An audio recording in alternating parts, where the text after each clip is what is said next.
వెళ్ళి ఈ కొత్త శ్లోకాల్లో అడుగు పెట్టే ముందు ఒక్కసారి కొంచెం ఒక 2 అడుగులు వెనక్కి వేసి పాత శ్లోకాల్లో ఏం చర్చించుకున్నామో మనకి మీకు ఏదైనా గుర్తుంటే నాకు 2 పాయింట్స్ షేర్ చేసుకోండి.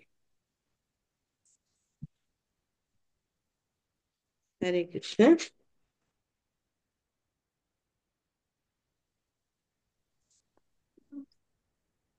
హరే కృష్ణ మాతాజీ. చెప్పండి అమ్మా. ఇప్పుడు మనం ఇన్ని కష్టాలు పడి నరకంలోంచి బయటపడ్డాం కదా, తల్లి కడుపులోంచి ముందు చెప్పారు కదా, అందులోంచి బయటపడి ఇప్పుడు మనం జీవితాన్ని ఎలా మలుచుకోవాలి అనేది, ఒక స్త్రీ తాలూకా సాంగత్యం ఎలా ఉంటుంది, అది ఎంత మోహంతో ఉంటుంది, అది ఎంత బంధకారం అవుతుంది అని చెప్పేసి ఈ 4-5 శ్లోకాల్లోని చెప్పారు మాతాజీ. స్త్రీ గురించి వెరీ బ్రహ్మదేవుని కూడా మీరు ఎగ్జాంపుల్ ఇచ్చారు. అవును, హరే అవును. కృష్ణ మాతాజీ. ఆ మాత్రం గుర్తుంది మాతాజీ. చాలు మీకు మెయిన్ గా గుర్తున్నాయి, అవే ఇంపార్టెంట్. బ్రహ్మదేవుడి గురించి మాట్లాడిన చోటుని శిలా ప్రభుపాదుల వల్ల ఒక భక్తుడు అటువంటి ఆకర్షణ నుంచి ఎలా దూరంగా ఉండగలుగుతాడో, ఎప్పుడు ఆయన దృష్టిని భగవంతుడి పట్ల సారించడం వల్ల, దానికి ఉదాహరణ మనకు ఎవరిది ఇచ్చారు? హరే కృష్ణ మాతాజీ. హరే కృష్ణ మాతాజీ. ఆ, శీల చెప్పండి సార్. ప్రపాది గారి తాలూకా శీల ప్రపాది గారి తాలూకా దీంట్లో బ్రహ్మదేవుడు తన సౌందర్యాన్ని చూసి, ఆ కూతురుని అవును. సౌందర్యాన్ని చూసి పడ్డాడు. అతను జంక రూపం దాల్చి వెళ్ళాడు. సొంత కూతురైనా సరే స్త్రీ తాలూకా ఆహా, తాలూకా దానికి బలమైన ఆపోజిట్ గా భక్తుల గురించి ఎవరు ఉదాహరణ ఇచ్చారు? ఏ భక్తుడి గురించి? హరిదాస్ ఠాకూర్. హరిదాస్ ఠాకూర్ మాతాజీ. హరిదాస్ ఎవరు ఆ, ఠాకూర్ మాతాజీ. చెప్పట్లేదనేసి నేను అదే హరిదాస్ ఠాకూర్. హరిదాస్ ఠాకూర్ ఆ గురించి. అంటే ఆ మాయ నవ్వట్లేదు. వేశ్య వచ్చి కూడా యా, చెప్పండి మాతాజీ, లక్ష్మీ మాతాజీ. ఇది ఆన్ అవ్వలేదు మాతాజీ. హరిదాస్ ఠాకూర్ చెప్తున్నాను కదా, ఓకే, మీకు నో ప్రాబ్లం. వినిపించట్లేదు. వాళ్ళొచ్చి హరే కృష్ణ. వాళ్ళే ఆయన యొక్క భక్తికి, వాళ్ళ భక్తి మార్గాన్ని తీసుకున్నారు. అంటే ఒక భక్తుడికి సాధారణమైన వ్యక్తికి మధ్య ఉండే వ్యత్యాసం చెప్పుకుంటూ వచ్చారనమాట. చెప్పి ఇది ఈ భౌతిక ఆకర్షణ అనేది సర్వసాధారణం. కానీ మనం ఏంటంటే ఆకర్షణ నుంచి తప్పించుకోలే కాబట్టి, ఎవరైతే ఆకర్షణను తన అధీనంలో పెట్టుకోగలుగుతారో అటువంటి మదన గోపాలుడికి మనము శరణు తీసుకుంటే ఇటువంటి ఆలోచనలు కొంచెం మనం కంట్రోల్ చేసుకోవచ్చు అని చెప్పారనమాట. నాకు కోమలామాత జరిగిన ఒక క్వశ్చన్ చాలా బ్యూటిఫుల్ గా అనిపించింది. మరి ఇవన్నీ చేయొద్దు అని తెలిసి కూడా ఎందుకు ఈ ఆకర్షణ పెట్టారు? ఈ ఈ రకమైనటువంటి మైథునాన్ని ఎందుకు భగవంతుడు సృష్టించాడు అని. అంటే మరి ఈ సృష్టి చేసిందే ప్రజోత్పత్తి కోసం. మనం కావాలనుకున్నాం, ఇది మనం కావాలనుకుంటే ఇచ్చిన ఈ భౌతిక ప్రపంచం ఇది. మరి భౌతిక ప్రపంచంలో ఆ ఒకళ్ళకొకళ్ళు స్త్రీ పురుషులు ఆకర్షణ లేకున్నా, లేకపోతే వాళ్ళిద్దరి మధ్య మైత్రం వల్ల సంతానం లేకున్నా ఈ జగత్తు ముందుకు వెళ్ళదు. తరతరాలుగా తాతలు ముత్తాతల దగ్గర నుంచి వస్తున్న పరంపరగా ఇది. అది ఎందుకు పెట్టారు అంటే, అట్లా పెడుతూ పెడుతూ కూడా ఎట్లయితే తల్లికి తల్లి పిల్లవాడు అడుగుతాడు, నాకు పిజ్జా కావాలి, పిజ్జా కావాలి, సరే పిజ్జా చేసి పెడుతుంది. చేసి పెడితే ఏం చెప్తుంది? ఒరే, ఎక్కువ తినకు, హెల్త్ పాడవుతుంది, వేడిగా ఉంది, ఊదుకొని తిను. ఎందుకు ఆ జాగ్రత్తలు చెప్తుంది? వాడు అడిగినట్టు ఇస్తుంది. అదే రకంగా ఆ బాబు యొక్క మంచి మీద, ఆ మంచికి మంచి గురించి ఉండే కన్సర్న్, ఆ జాగ్రత్తతో ఒక్కోసారి హెచ్చరిస్తుంది. అదే రకంగా భగవంతుడు మనం ఎంజాయ్ చేయాలనుకున్నాం, ఇవన్నీ మనకు తగినట్టుగా క్రియేట్ చేశారని మనం విరాట్ రూపంలో అన్ని నేర్చుకున్నాం.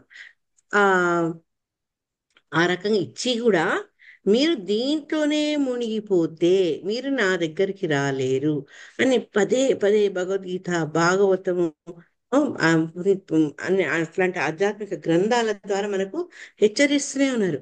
నువ్వు మానేసేయ్ అని చెప్పలేదు ఆయన, కానీ దీంట్లో మునిగిపోకు, నువ్వు నా వైపు చూడు, ఇవన్నీ తాత్కాలికము.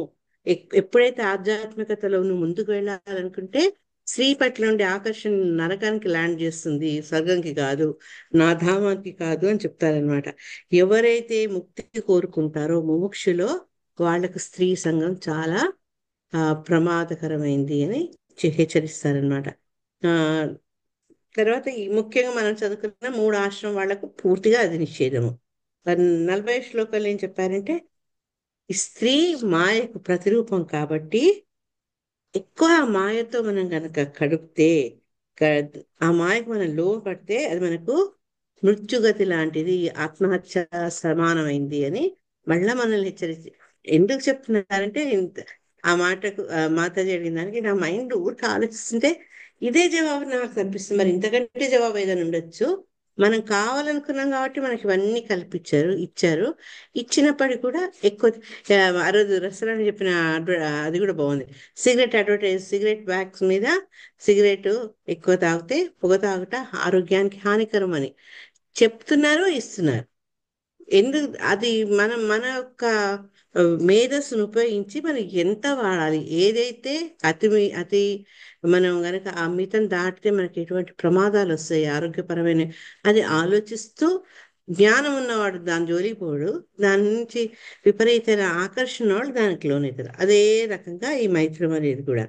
తర్వాత మనం ఏం చదువుకున్నాం, ఎవరికైతే స్త్రీ పట్ల విపరీతమైన ఆకర్షణ ఉంటుందో వాళ్ళు వచ్చే జన్మలో స్త్రీ స్త్రీ శరీరాన్ని పొందుతారని, అదేవిధంగా పురుషుడి పట్ల అధికమైనటువంటి వ్యామోహం ఉన్న వాళ్ళకు, అనుబంధం ఉన్న వాళ్ళకు మళ్ళా వచ్చే జన్మలో పురుష జన్మ పుడుతుంది అని చెప్పి, పురుష జన్మ పొందడము ఒక రకంగా ప్రమోషన్ లాంటిది. ఏ పురుషుడైతే ఈ స్త్రీ సంఘం మీద ఆసక్తి పెట్టుకొని దాని కారణంగా వచ్చే జన్మలో పురుష దేహం బదులు స్త్రీ దేహం పొందితే, అప్పుడు ఏమన్నారు అంటే వాడు ఆ పురుష జన్మను వృధా చేసుకున్నట్టే. ఎందుకంటే పురుష జన్మతో వాళ్ళు ముందుకు వెళ్ళేందుకు అవకాశాలు ఇంకా ఎక్కువగా ఉన్నాయి అని చెప్తున్నారు. ఆడవాళ్లకు మనం చదువుకున్నట్టు అన్నిటి మీద ఆసక్తి ఎక్కువ కాబట్టి గబుక్కున్న ఆసక్తిని మనం వదిలించుకొని వెళ్ళలేము. మగవాడే తొందరగా ఆసక్తి నుంచి డిటాచ్ చేసుకొని వెళ్ళిపోగలుగుతారు అనమాట. చెప్పి ఇవన్నీ మామూలు కార్మికులకు. కానీ భక్తులైతే స్త్రీ పురుషులు ఇద్దరు కలిసి భగవంతుని వాళ్ళు ఆరాధించవచ్చు, ఒకళ్ళకొకళ్ళు సపోర్ట్ చేసుకుంటూ భగవంతుని పట్ల వాళ్ళ ఆకర్షణను మళ్లించుకోవచ్చు అని చెప్పారు. ఈ రకంగా ఎప్పుడైతే మన జీవితాన్ని మలుచుకుంటామో అప్పుడు మనకి భవబంధాలు అనేవి ఏర్పడవు. ఈ అని చెప్పి కృష్ణరస భావనలో ఉన్న వ్యక్తి, అతను సన్యాసి అయినా, సంసారి అయినా, బ్రహ్మచారి అయినా, స్త్రీ అయినా, పురుషుడైనా, ఆ తర్వాత చండాలుడైనా, ఎవరైనా సరే వాళ్ళు భగవంతుని భక్తి కనుక ఎప్పుడైతే శ్రద్ధతో చేస్తారో భగవద్ధామానికి వెళ్ళడం వాళ్ళకు సులువైతుంది అని చెప్పారనమాట. అందుకని మనకుండే ఆకర్షణని మెల్లమెల్లగా కృష్ణ భక్తి వైపు మళ్ళించుకోవాలని చెప్పారు. అండ్ శిలా ప్రభుపాద వారు పాశ్రమించడే కాదు, ఆయన శిష్యుల జీవితాన్ని సరిదిద్ది మనకు ఒక లివింగ్ ఎగ్జాంపుల్ అంటే ఆ ప్రత్యక్ష సాక్ష్యాన్ని ఇచ్చారనమాట. వాళ్ళు ఎలా ఉండాలి ఏంటి, అసలు ఎంత వివరంగా మనం చదువుకున్నాం. చైతన్య అదే ప్రభుపాద లీలామృతాల్లో వాళ్ళకు వివాహం చేయడం ఆయనే సొంతంగా వాళ్లకు పూజ చేసి, వివాహం చేసి, దీక్ష ఇచ్చి వాళ్ళను భక్తి మార్గంలో భార్యాభర్తలు కలిసి ఏ రకంగా కేవలం దేహ ఆకర్షణ సుఖాలు పొందడం కాక భక్తిలో ముందుకు సాగేందుకు కూడా భార్యాభర్తలుగా కలిసి వెళ్తే ఈజీ అవుతుందని చక్కగా వాళ్ళందరి జీవితాలు మలిచి మనకు ఉదాహరణ చూపించారనమాట. 41లో ఈ రకంగా చెప్పుకుంటే 42వ శ్లోకంలో ఏం చెప్పారంటే, సామాత్మనో విజనీయాత్పత్య పత్య గృహాత్మకం దైవోపసాదితం మృత్యు మృగయోర్గాయనం యథం. అది మనం చేయలేదు, సో ఈరోజు చేయొచ్చు. అది 41 దాకా చేసాం మనము. మన ఉండే అంటే ఆపోజిట్ సెక్స్ మీద ఉండే ఆసక్తిని వాళ్ళు భగవంతుడి సేవలో గనక ఎప్పుడైతే వెచ్చిస్తారో అప్పుడు ఏంటంటే భవబంధాల నుంచి బయటికి పడతారు. లేకపోతే స్త్రీ పట్ల పురుషుడికి, పురుషుడి పట్ల స్త్రీకి ఉండే ఆకర్షణతో వాళ్ళనే తలుచుకుంటూ మళ్ళా దేహాన్ని చాలిస్తే వీడి దేహం వాళ్లకు, వాళ్ళ దేహం వీళ్ళకు వచ్చే అవకాశాలు ఉంటాయి. తామాత్మనో విజానీయాత్ పత్య గృహాత్మకం దైవోపసాదితం మృత్యుం మృగయోర్గాయనం యథా. హరే కృష్ణ. చదవాలా మాతాజీ? చదవండి చదవండి. కామాత్మనో నిజ కామాత్మనో విజయానిత్య ప్రత్యపత్య గృహాత్మకం దైవోపసాదితం మృత్యు మృగాయోర్గాయనం యత. కనుకనే వేటగాని మధురమగు సంగీతము హరిణమునకు మృత్యువైనట్లుగా భర్త గృహము సంతానమనునవి తన మృత్యుకై మాయ కావించిన ఏర్పాట్లన్నీ స్త్రీ భావించవలెను. హరే కృష్ణ మాతాజీ. హరే కృష్ణ. ఇది మనకు మాయ ఏ రకంగా ఎఫెక్ట్ ఉంటుందో అది చూపిస్తున్నారు అనమాట. స్త్రీకి పురుషుడు నరక మార్గం ఒకట మనం ముందు చదువుకున్నాం. ఎవరైతే ఆధ్యాత్మిక చింతనలో ముందుకు వెళ్ళాలనుకుంటారో, ముక్తి కావాలనుకున్న వాళ్ళకు, ముముక్షులకు స్త్రీతో సాంగత్యం, స్త్రీ పట్ల ఆకర్షణ అది నరకానికి మార్గం అవుతుంది అనుకున్నట్టు సేమ్ డిటో. మనల్ని ఎందుకు అంటున్నారు అనుకోకుండా ఇలా ప్రభుపాద ఈ శ్లోక భాషలో అది కూడా చెప్తున్నారు. పురుషుడు కూడా స్త్రీకి నరక మార్గం. అంటే ఎప్పుడైతే పురుషుడు పట్ల అత్యంత ఆకర్షణ ఉండి భక్తి వైపు మనం ధ్యానం మళ్లించుకోలేనప్పుడు స్త్రీలకు కూడా ఆ ఆ భర్త అనొచ్చు, స్త్రీకి పురుషుడు నరకానికి మార్గమే అని చెప్పడం జరిగింది అనమాట. ఇది ఎందుకు అంటే మనకు ఆపోజిట్ సెక్స్ మీద ఉండే ఆసక్తి, ఆకర్షణ, ఈ రెండు కారణాలన్నమాట. అందుకని మనం ఒకళ్ళకొకళ్ళు నరకం వైపు నడిపిస్తున్నాం అనమాట. ఏంటి స్త్రీలో పురుషుణ్ణి ఆకర్షించేది అని శిలా ప్రభుపాద ఏం చెప్పారు? సేవ, సౌందర్యము, ఇతర సంపత్తుల కారణంగా స్త్రీ ఏడ పురుషుడు ఆకర్షితుడవును. భర్తను మనం కరదాముని ముందు కూడా చూసుకున్నాం. దేవహుతి అని ఏ రకంగా సేవించి శుష్కించిపోయిందో, తన గురించి ఆమె ఆలోచించకుండా భర్తను అంత బాగా సేవించి ఆయన యొక్క ఆనందానికి కారణమవుతుందట. సో స్త్రీ సేవ, సౌందర్యము, తర్వాత మీ సంపత్తులు అంటే ఏంటి? గుణమే కావచ్చు, శీలమే కావచ్చు, ఇవన్నీ కూడా సంపత్తులు అంటే ఎంతసేపు క్యాష్ గోల్డే కాదు. ఇవన్నిటి కారణంగా పురుషుడు ఆకర్షిత అవుతాడనమాట. అదే రకంగా ఎవరైతే తనకు కావలసిన మంచి ఇల్లు, రోటీ కపడా ఔర్ మకాన్ అన్నట్టు ఇవన్నీ ఎవరైతే సంపాదించి తనకు ఆ అనుకూలంగా అన్ని అందించగలుగుతాడో అటువంటి పురుషుడి పట్ల స్త్రీ ఆకర్షితం అవుతుంది. ఇల్లు లేదనుకోండి, ఒక్కొక్క స్టేజ్ స్టేజ్ లో ఓ ఇల్లు లేదు, కొంప లేదు, పాడలేదు, ఎప్పుడు ఈ కిరాయిలకే పోతున్నాం, ఎక్కడ అక్కడ తలదాచుకుంటాం, మనకంటూ సొంత ఉంటుంటే బాగుండేది, ఆ సొంత ఇల్లు కూడా ఈయన ఇవ్వలేదు, అట్లా ఒక రకంగా అనుకునే అవకాశం ఉంది. తర్వాత ఈ ఆభరణాలు, వస్త్రాలు మనకు నిజంగా అవసరం ఉన్నా లేకుండా ఇంకోళ్ళ దగ్గర ఉండి అది మన దగ్గర లేకపోయేటప్పటికీ అది కూడా చాలా బాధ కలిగిస్తుంది అనమాట.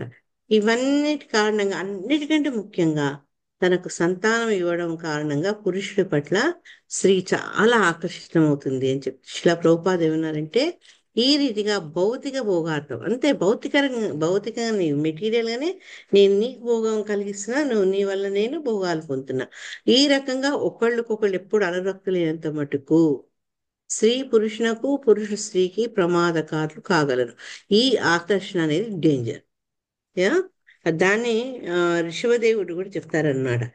ఋషభదేవుడి మనం ఆయన సంతానానికి ఇచ్చిన బోధన విన్నాం కదా, దాంట్లో పాటుగా ఇంకో శ్లోకంలో ఏం చెప్తారంటే అని 5:5-8 ఐదవ స్కందము 5వ అధ్యాయము దాంట్లో 8వ శ్లోకంలో పుంసః స్త్రియా మిథుని భావమేతం తయోర్మితో హృదయ గ్రంథిం ఆహుః అతో గృహక్షేత్ర సుతప్త విత్తైరి జనస్య మోహోయం అహం మమేతి.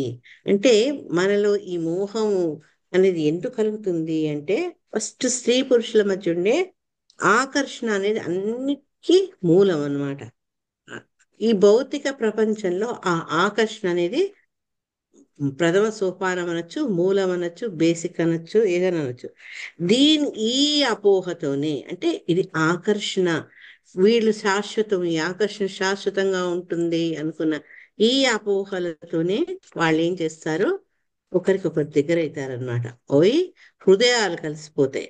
తర్వాత వాళ్ళ దేహం పట్ల, తర్వాత వాళ్ళకుండే విత్తం పట్ల, ఈ ఇల్లు, ప్రాపర్టీ, పిల్లలు, చుట్టాలు, ఇవన్నీ ఒకదాని తర్వాత ఒకటి వచ్చి వచ్చి వచ్చి ఏంటంటే మనిషిని పూర్తి ఒక రకమైనటువంటి మిథ్యా భావనలోకి దించేస్తాయి అన్నమాట.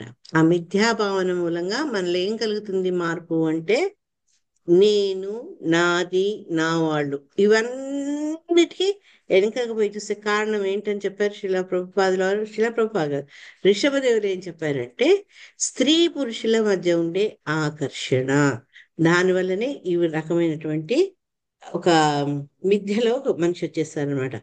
ఋషభదేవుడు ఆయన 100 మంది కుమారులకు ఇవన్నీ చెప్తారన్నమాట. పిల్లలకు ఆయన ఇచ్చిన బోధ అది.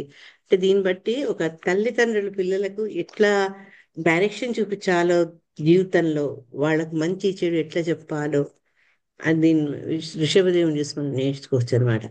అయితే ఎప్పుడైతే స్త్రీ పట్ల పురుషునికి, పురుష పట్ల స్త్రీకి ఉండే ఆకర్షణ, ఆసక్తి ఉంటుంది కదా, అనురక్తి, అది భగవంతుడి వైపు మళ్ళిస్తే, అప్పుడు ఇద్దరు భక్తులైతే వాళ్ళ వైవాహిక జీవితము శుభప్రదమవుతుంది. ఎందుకంటే కలిసి వాళ్ళు కృష్ణ భావనలో ముందుకు వెళ్తున్నారు.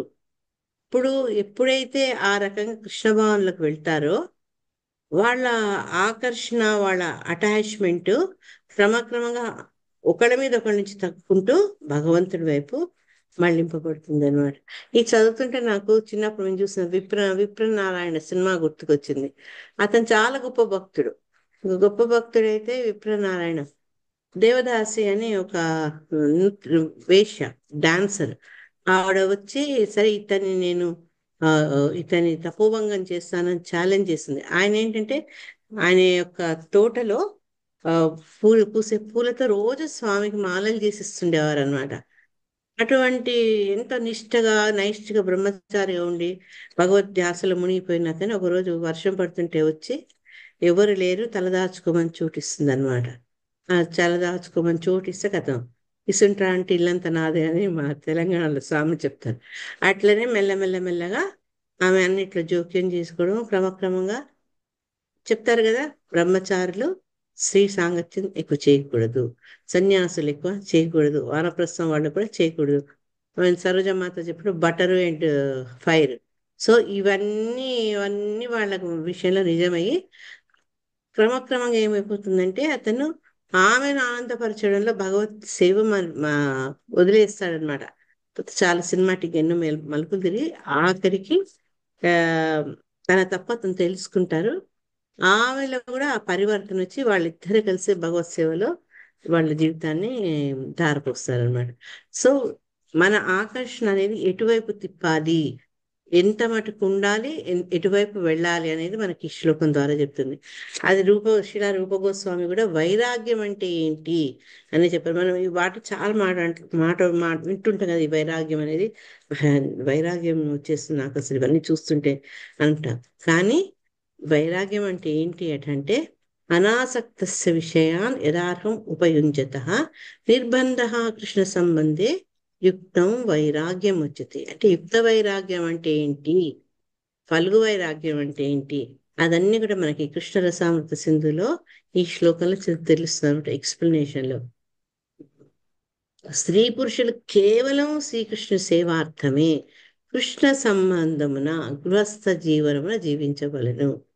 లేకపోతే అసలు స్త్రీ పురుషులు వేరు వేరుగా ఉండాలి, వాళ్ళు కలిసి ఉండకూడదు అంటే మనకి ప్రజోత్పత్తి జరగకపోయేది కదా. మనకి అర్ధాముని దేవహూతిని చూసుకున్నాము, మనం అనసూయ, ఆ తర్వాత ఆమె హస్బెండ్ చూసుకున్నాము. అంతమంది ఋషులు వాళ్ళ పత్నులతోనే ఉండేవాళ్ళు కదా. కానీ వాళ్ళకు జీవితంలో ఏది ఇంపార్టెంట్ గోల్ అనేది వాళ్ళకి తెలుసు. మనకేంటంటే దురదృష్టవశాత్తు ప్రస్తుతం ఉన్న కలికాలంలో మనకు వేరే వాటి మీద ఉన్న ఇంట్రెస్ట్ కలిసి కృష్ణ మార్గంలో ముందుకు వెళ్దామని ఉండదు. భార్య వెళ్తుంటే భర్త వెనుకకు లాగుతాడు, భర్త వెళ్తుంటే భార్య వెనుకకు లాగుతుంది. మన సినిమా పోదాం అంటే సత్సంగ్ పోతున్నావు ఏంటి అనేది, ఇంకేదో పెళ్ళి ఉందనో పేరెంట్ ఉందని అడ్డగించే భార్యలు ఉన్నారు. అట్లే భార్య వెళ్ళిపోతే నువ్వు నన్ను పట్టించుకోలేదు, మీరు అసలు నేను ఇంత కష్టపడుతున్నా, ఒక వీకెండ్ నాతో ఉండి నాకు హెల్ప్ చేయలేవా, సేవ చేయలేవా అని డిమాండ్ చేసే భర్తలు కూడా ఉన్నారు. కానీ భార్య భర్త అంతేకాదు, ఈవెన్ సంతానం కూడా. శిలా ప్రభుపాద మనకు పాత మ్యాగజైన్స్ లో ఉండేది, తల్లి తండ్రి పిల్లలు అందరు కూర్చొని ఆల్టార్ ముందు చూసి కీర్తన చేస్తుండేవాళ్ళు. అంటే కుటుంబం అంతా కూడా కృష్ణుడికి సంబంధించిన కర్మల్లో ఎప్పుడైతే నెలకొంటారో మెల్లమెల్లగా ఈ భౌతిక ఆసక్తులు తగ్గిపోతాయి అన్నమాట. తగ్గిపోయి అప్పుడు ఆ భగవంతుణ్ణే మనం ఒక మాధ్యమంగా పెట్టుకొని జీవనం నడుపుతుంటాం కాబట్టి, అంటే ఆయన కోసమే మనం అన్నిటినీ ఆయన కేంద్రంగా పెట్టుకొని జీవిస్తుంటాం కాబట్టి మనసు కూడా శుద్ధం అవుతుంది. ఇంకా వేరే ఆకర్షణలకు లోనే అవకాశం చాలా తక్కువ, అస్సలు లేదు అనను నేను. ఇక్కడేమన్నారు, ఎన్నడూనూ పతనముకు అవకాశం ఉండకూడదు అని అన్నారు. కానీ మనం ఇప్పుడు ప్రస్తుత కాలంలో చూస్తుంటే ఈవెన్ గవర్నమెంట్ కూడా వాళ్ళు ఫాల్ డౌన్ చూస్తున్నాం మనం. అప్పుడు మనకు డౌట్ వస్తుండొచ్చు, మరి వీళ్ళు భక్తి చేయట్లేదా అంటే, ఆ భక్తి చేయడంలో శుద్ధ భక్తి, ఇక్కడ శుద్ధముగా ఉండి చిత్తము కూడా శుద్ధముగా ఉండి, ఆ పాయింట్ ఇంపార్టెంట్. ఎప్పుడైతే మనం మనస్ఫూర్తిగా ప్రశాంతమైన మనసుతోటి శుభ్రమైనటువంటి అలవాట్లతోటి ప్యూర్ భక్తి చేస్తే అప్పుడు పడిపోవు. అంతేగాని నాకు ఈ పడవలో కాలు పెట్టాలి, ఆ కడుపులో ఆ పడవలో కాలు పెట్టాలి, నాకు ముక్తి కావాలి అంటే అది చాలా కష్టం అన్నమాట. అట్లా రెండు పడవల కాలు పెట్టి ముందుకు వెళ్ళలేము. So you choose your path. మనం ఒక మార్గం నిర్ణయించుకొని ఆ మార్గానికి స్టిక్ అవ్వాలి అన్నమాట. 43వ శ్లోకంలో దేహేన జీవభూతేన లోకాల్లోకమనువ్రజన్ భుంజాన ఏవ కర్మాణి కరోత్య విరతం పుమాన్. హరే హరే కృష్ణ. కృష్ణ. చదవనా మాతాజీ? చదవండి నాగమణి మాతాజీ, చదవండి. దేహేన జీవభూతేన లోకాలోకం అనువ్రజన్ భుంజాన ఏవ కర్మాణి కరోత్య విరతం పుమాన్. తన దేహం కారణమున జీవుడు కామ్యకర్మలను చేయుచు ఒక లోకం నుండి వేరొక లోకమునకు పరిభ్రమించుచుండును. ఈ రీతిని అతడు కామ్య కర్మరతుడై వాని ఫలములను నిరంతరము అనుభవించుచుండును. హరే కృష్ణ. హరే కృష్ణ. అంటే మనకు మనకు ఆ ఆ జీవికి అందినటువంటి దేహానికి తగినట్టుగా వాళ్ళు చేసే కర్మలు కూడా నిర్దేశించబడినాయి అన్నమాట. కామ్య కర్మలను ఎందుకన్నారంటే, దేహానికి తగినటువంటి మనలో కోరికలు, ఆ కోరికలు తీర్చుకునేందుకు మనం ఎన్నుకునే కార్యాలు, చేసే కార్యాలు, ఇవన్నీ కూడా ఒకదాని మీద ఒకటి ఆధారపడింది అనమాట.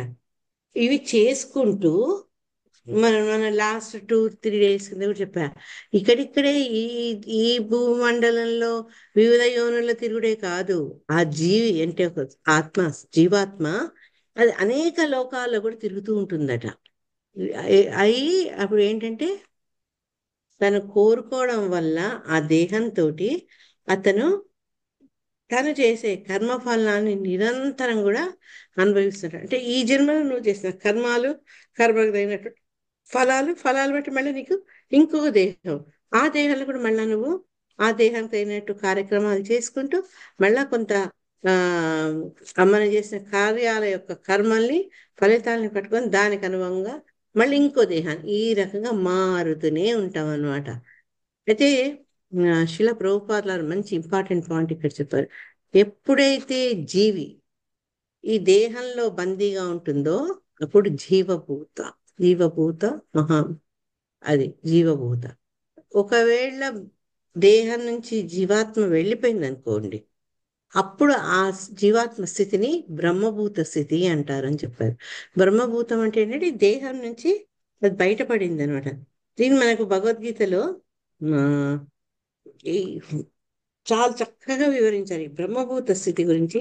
1854లో బ్రహ్మభూత ప్రసన్నాత్మ నశోచతి కాంక్షతి సమసర్వేషు భూతేషు మద్భక్తిం లభతే పరం. దాంట్లో బ్రహ్మభూత అంటే ఏమన్నారు అంటే, ఒక నిరాకారవాదికి బ్రహ్మభూత స్థితి సాధించడం అంటే భగవంతుడితో ఐక్యం అవ్వడం, బ్రహ్మంతో ఐక్యం అవ్వడం. కానీ ఒక విశుద్ధ భక్తుడికి, భగవంతుణ్ణి సకారంగా పూజించే వాడికి ఏంటంటే బ్రహ్మభూత స్థితి అంటే భక్తిలో ముందుకు వెళ్తూ వెళ్తూ వెళ్తూ విశుద్ధమైనటువంటి స్థితికి చేరుకోవడం అనమాట. అంటే దేవదేవుడి విశుద్ధ భక్తిలో ఎవరైతే నిలబడి ఉంటాడో చేస్తుంటాడో అటువంటి ఆ స్థితిని బ్రహ్మభూత స్థితి అంటారు అన్నమాట. ఆ స్థితిలో ఉండేటప్పటికి ఏంటంటే నా శోచతి నా కాంక్షతి, ఎటువంటి కోరికలు ఉండవు, లభించలేదన్న దుఃఖం ఉండదు. ఆ స్టేజ్కు వెళ్ళాలట. అది అంత విశుద్ధమైన భక్తి అది. అయితే పరతత్వంతో సమానం కానివాడు అతనికి సేవ చేయలేడు. మనం ఈ భావనలన్నిటి నుంచి బయటికి వెళ్ళిపోయి అంత ప్యూర్గా ఈ భగవంతుడిని ఇప్పుడు మనం ఆయన్ని సేవ చేయలేం. మన క్వాలిఫికేషన్ ఏంటంటే ఈ ఉపాధులన్నిటి నుంచి మనం అధిగమించి విశుద్ధ స్థితికి వెళ్ళాలి. అది అందుకే ప్రతిసారి మనం చెప్తారు ఈ తమో సత్వ రజో తమో గుణాలని అధిగమించి శుద్ధ సత్వంలోకి వెళ్ళాలి. ఆ రకమైన దాంట్లో ఉంటే ఎప్పుడైతే మనలో అటువంటి శుద్ధ భక్తిలో, శుద్ధ స్థితిలో, విశుద్ధ భక్తిలో ఉంటామో అప్పుడేంటంటే భగవంతుడికి మనకు భేదం ఉండదు. అంటే గుణాత్మకంగా ఆయన ఎంత శుద్ధమైన అంత ప్యూరో మనకు కూడా అలా అయ్యే ఆస్కారం ఉంది. ఈ పరిణామం వేరు, కానీ గుణాత్మకంగా మనం ఆయనతో సమానంగా అవ్వచ్చు అనమాట. అది మన భగవద్గీతలో 1854 శ్లోకాల్లో చెప్పడం జరిగింది. సో ఈ బ్రహ్మభూత స్థితి అని చెప్తూ ఈ ఈ రకంగా జీవుడు ఏంటి అంటే ఒక్కోసారి జీవభూతంగా ఉంటాడు, ఒకసారి అన్ని చెడినాక బ్రహ్మభూతం అవుతాడు. ఇది జన్మలు జన్మలుగా అతని దేహము మారుతూ, ఇంతకుముందు మనం ఆ తాత్పర్యం చదువుకున్నట్టు వివిధ జీవులే కాక వివిధ లోకాల్లో కూడా ప్రయాణం చేస్తారు. దీనిని మనము చైతన్య మహాప్రభు చెప్పారు కదా, బ్రహ్మాండ భ్రమితే కోయే, అదేంటో శ్లోక, బ్రహ్మాండ భ్రమితే కోన భాగ్యవాన్ జీవ భాగ్యవాన జీవ గురు కృష్ణ గురు కృష్ణ ప్రసాదే భక్తి కాయ భక్తి లతా బీజ. యా అంటే ఈ రకంగా ఈ లోకాలు తిరుగుతూ తిరుగుతూ తిరుగుతూ ఉంటే అప్పుడు ఏమవుతుందంటే మన అదృష్టం అనమాట. అదృష్టం కొద్దు, లేకుంటే మన అజ్ఞాత సుకృతి వల్లనో మనకేంటి కృష్ణుడి యొక్క కరుణ వల్ల ఒక ప్రామాణికమైన గురువు వచ్చి అతను ఏం చేస్తాడు, ఆ ప్రామాణికమైన గురువు మనలో భక్తిలతా బీజాన్ని నాటుతారనమాట. నాటినాక అప్పుడేమవుతుంది అంటే మరి విత్తనం నాటగానే అయిపోదు కదా, విత్తనం పెరగాలి కదా. పెరగాలంటే దానికి పోషణ కావాలి, నీళ్ళు ఇవ్వాలి. అవన్నీ ఏంటట అంటే శ్రవణం కీర్తనం వల్ల దానికి నీరు పోస్తాం అనమాట. మన భక్తి మనలో నాటబడినటువంటి ఈ భక్తి బీజాలకు ఈ శ్రవణ కీర్తనలు నీరు పోస్తే మెల్లగా ఏమవుతుంది, గింజ పెరిగి భక్తిలతా బీజం వృద్ధి చెందుతుంది. అది తర్వాత మన సాధన ద్వారా, అసోసియేషన్ ద్వారా ఫ్రక్టిఫై అయి ఫలాన్ని అవుతుంది అనమాట. సో ఈ డెవలప్మెంట్స్ అన్ని, ఈ వృద్ధి దశలన్నీ కూడా మనము ఈ భౌతిక జీవనంలోనే అనుభవించవచ్చు అని చెప్తున్నారు. అంటే అది ఎప్పుడో మన మరణాంతరం కాదు, ఈ జన్మలో ఏ జన్మలో ఉన్నా కూడా ఆ జన్మలో చేసే పనుల వల్ల, భగవంతుని యొక్క కరుణ వల్ల, గురువు యొక్క మనం తూచా తప్పక పాటిస్తే మనము ఇప్పుడు కూడా బ్రహ్మభూత స్థితికి మనం చేరుకోవచ్చు అని చెప్తున్నారు. మామూలుగా ఆ ఈ రకరకాల కార్యాలు నెరవేర్చేవాడు లౌకికుడు అంటే అన్ని ఉపాధులు, అన్ని డిజిగ్నేషన్స్ ని అయితే వదిలేసి భక్తి యోగంలో ఎవరైతే స్థిరపడతారో ఇతడు ముక్తుడవుతాడు అని. సర్వోపాధి వినిర్ముక్తం వినిర్యుక్తం కదా, ముక్తం సర్వోపాధి వినిర్ముక్తం తత్పరత్వేన నిర్మలం ఋషికేన ఋషికేశ సేవనం భక్తి భక్తి రుచ్యతే. అది భక్తి. ఆ స్థితిలో ఉన్నవాడు ముక్తుడవుతాడు. అంటే ఈ బాహ్యంగా జరిగే కార్యకలాపాలకు అతను భిన్నంగా దాని నుంచి విడబడతాడనమాట. సో భగవంతుడి కరుణతోనే మనకు గురు సాంగత్యం వస్తుంది. గురువు సాంగత్యం వల్ల మనలో కృష్ణ భక్తి వస్తుంది. సాధు సంఘం అసోసియేషన్ వల్ల మనకు, అందుకే చదువుతాం కదా వివిధ దశలు. అదేంటి తల్లి, ఫస్ట్ ఆసక్తి కాదు, శ్రద్ధ. తర్వాత నెక్స్ట్ శ్రద్ధ, సాధు సంఘ, భజన క్రియ, అనర్థ నివృత్తి. భజన క్రియ, అనర్థ నివృత్తి, ఆసక్తి, ఇట్లా ఇవన్నీ నిష్ఠ. అన్నట్టు ఎప్పుడైతే మనం అసోసియేషన్ నుండి వింటూ ఉంటామో దానివల్ల మనలోని మలినాలు మెల్లమెల్లగా పోయేటప్పటికి మనలో ఆసక్తి కలగడం, రుచి కలగడం, నిష్ఠ రావడం, ఇవన్నీ అయినాకేంటి లాస్ట్ ప్రేమ కలుగుతుంది అనమాట. ఇన్ని స్టేజ్లు ఉన్నాయి భక్తి లతా బీజంతో మొలకెత్తేందుకు. కానీ మనలో ఆ భక్తి బీజాన్ని మొలకెత్తి నీరు పోసినవాడు గురువు. అది కృష్ణ కరుణ వల్లే మనకు జరుగుతుంది. అందుకని ఒక గురువు యొక్క పాత్ర భక్తుడి యొక్క జీవితంలో చాలా ఉంది. ఇది అయిపోయినాక పోతున్నది అయిపోయినాక ఎట్లా మనం ఇప్పుడు ఈ వీక్ అంతా మన చైతన్య మహాప్రభుది కాబట్టి నేను 1-2 days లో చెప్పా కదా గురువు యొక్క ఇంపార్టెన్స్ ని. ఆ చై- చైతన్య మహాప్రభు ఏం చెప్పారో మనం చర్చించుకుందాం. ఇది అయిపోతుంది చాప్టర్ మనకు. సో ఇట్లా చేయకపోతే, అవకాశం రాకపోతే, గురువు మన జీవితంలో రాకపోతే, ఎంతో మందిని చూస్తుంటాం మనం. వాళ్ళకి గురువులు ఉండరు, సరి అయినటువంటి గురువు ఉండరు. ప్రామాణిక గురువు అనేది చాలా ఇంపార్టెంట్. లేకపోతే నాకు ఈయన గురువు అని మనం అతన్ని ఫాలో అవుతే అతను మనల్ని ముక్తికి మనం దగ్గర చేరలేదేమో, ఇంకా ఇంకా ఇంకా భౌతికతలో మనం ఉంచొచ్చు. కాబట్టి అట్లాంటి వాళ్ళను గురువుగా తీసుకుంటే ఈ జన్మ మృత్యుల నుంచి మనకు ముక్తి విమోచన దొరకక వివిధ లోకాలు తిరుగుతూనే ఉంటాం. బ్రహ్మాండ ప్రమితే కోన. నెక్స్ట్, జీవో హ్యస్యానుగో దేహో భూతేంద్రియ మనోమయ తన్నిరోధస్య మరణం ఆవిర్భావస్తు సంభవ. హరే కృష్ణ. చదవండి హరే మేడం. కృష్ణ మాత హరే చదవాలా మాతాజీ? కృష్ణవేణి మాత చదవండి. హరే కృష్ణ మాత. జీవో హస్యానుగో దేహో భూతేంద్రియ మనోమయ తన్నిరోధోస్య మరణమావిర్భావస్తు సంభవ. భాష్యం ప్రభుపా పైకి రావట్లే మాతాజీ. ఆ, హరే కృష్ణ. ఆ ఈ రీతిన హరే కృష్ణ ప్రభుజీ. ఈ రీతిన జీవుడు తన కర్మానుసారము ఇంద్రియ మనోమయమకు దేహమును పొందును. ఆ కర్మఫలము అంతమైనప్పుడు ఆ ముగింపు మరణమని పిలువబడును. ఇంకొక కర్మఫలము ఆరంభమైనప్పుడు అట్టి ఆరంభము జన్మ మనబడును. హరే కృష్ణ మాత. Thank you Mata. Hare Krishna. So Devahuti అడుగుతుంది కదా, కాలం ప్రభావము, తర్వాత ఈ జనన మరణాలు గురించి. లాస్ట్ ప్రశ్న ఈ జనన మరణాలు 43వ శ్లోకం నుంచి 48 శ్లోకాల్లోకి జననము మరణము వాటికి అతీతంగా ఉండే స్థితి, వీటి గురించి చర్చిస్తారనమాట. 43వ శ్లోకంలో మనం ఏం నేర్చుకున్నాము నిన్న ఇప్పుడు క్లాస్లో? బ్రహ్మభూత స్థితి అంటే ఏంటి, లౌకికుడు అంటే ఏది.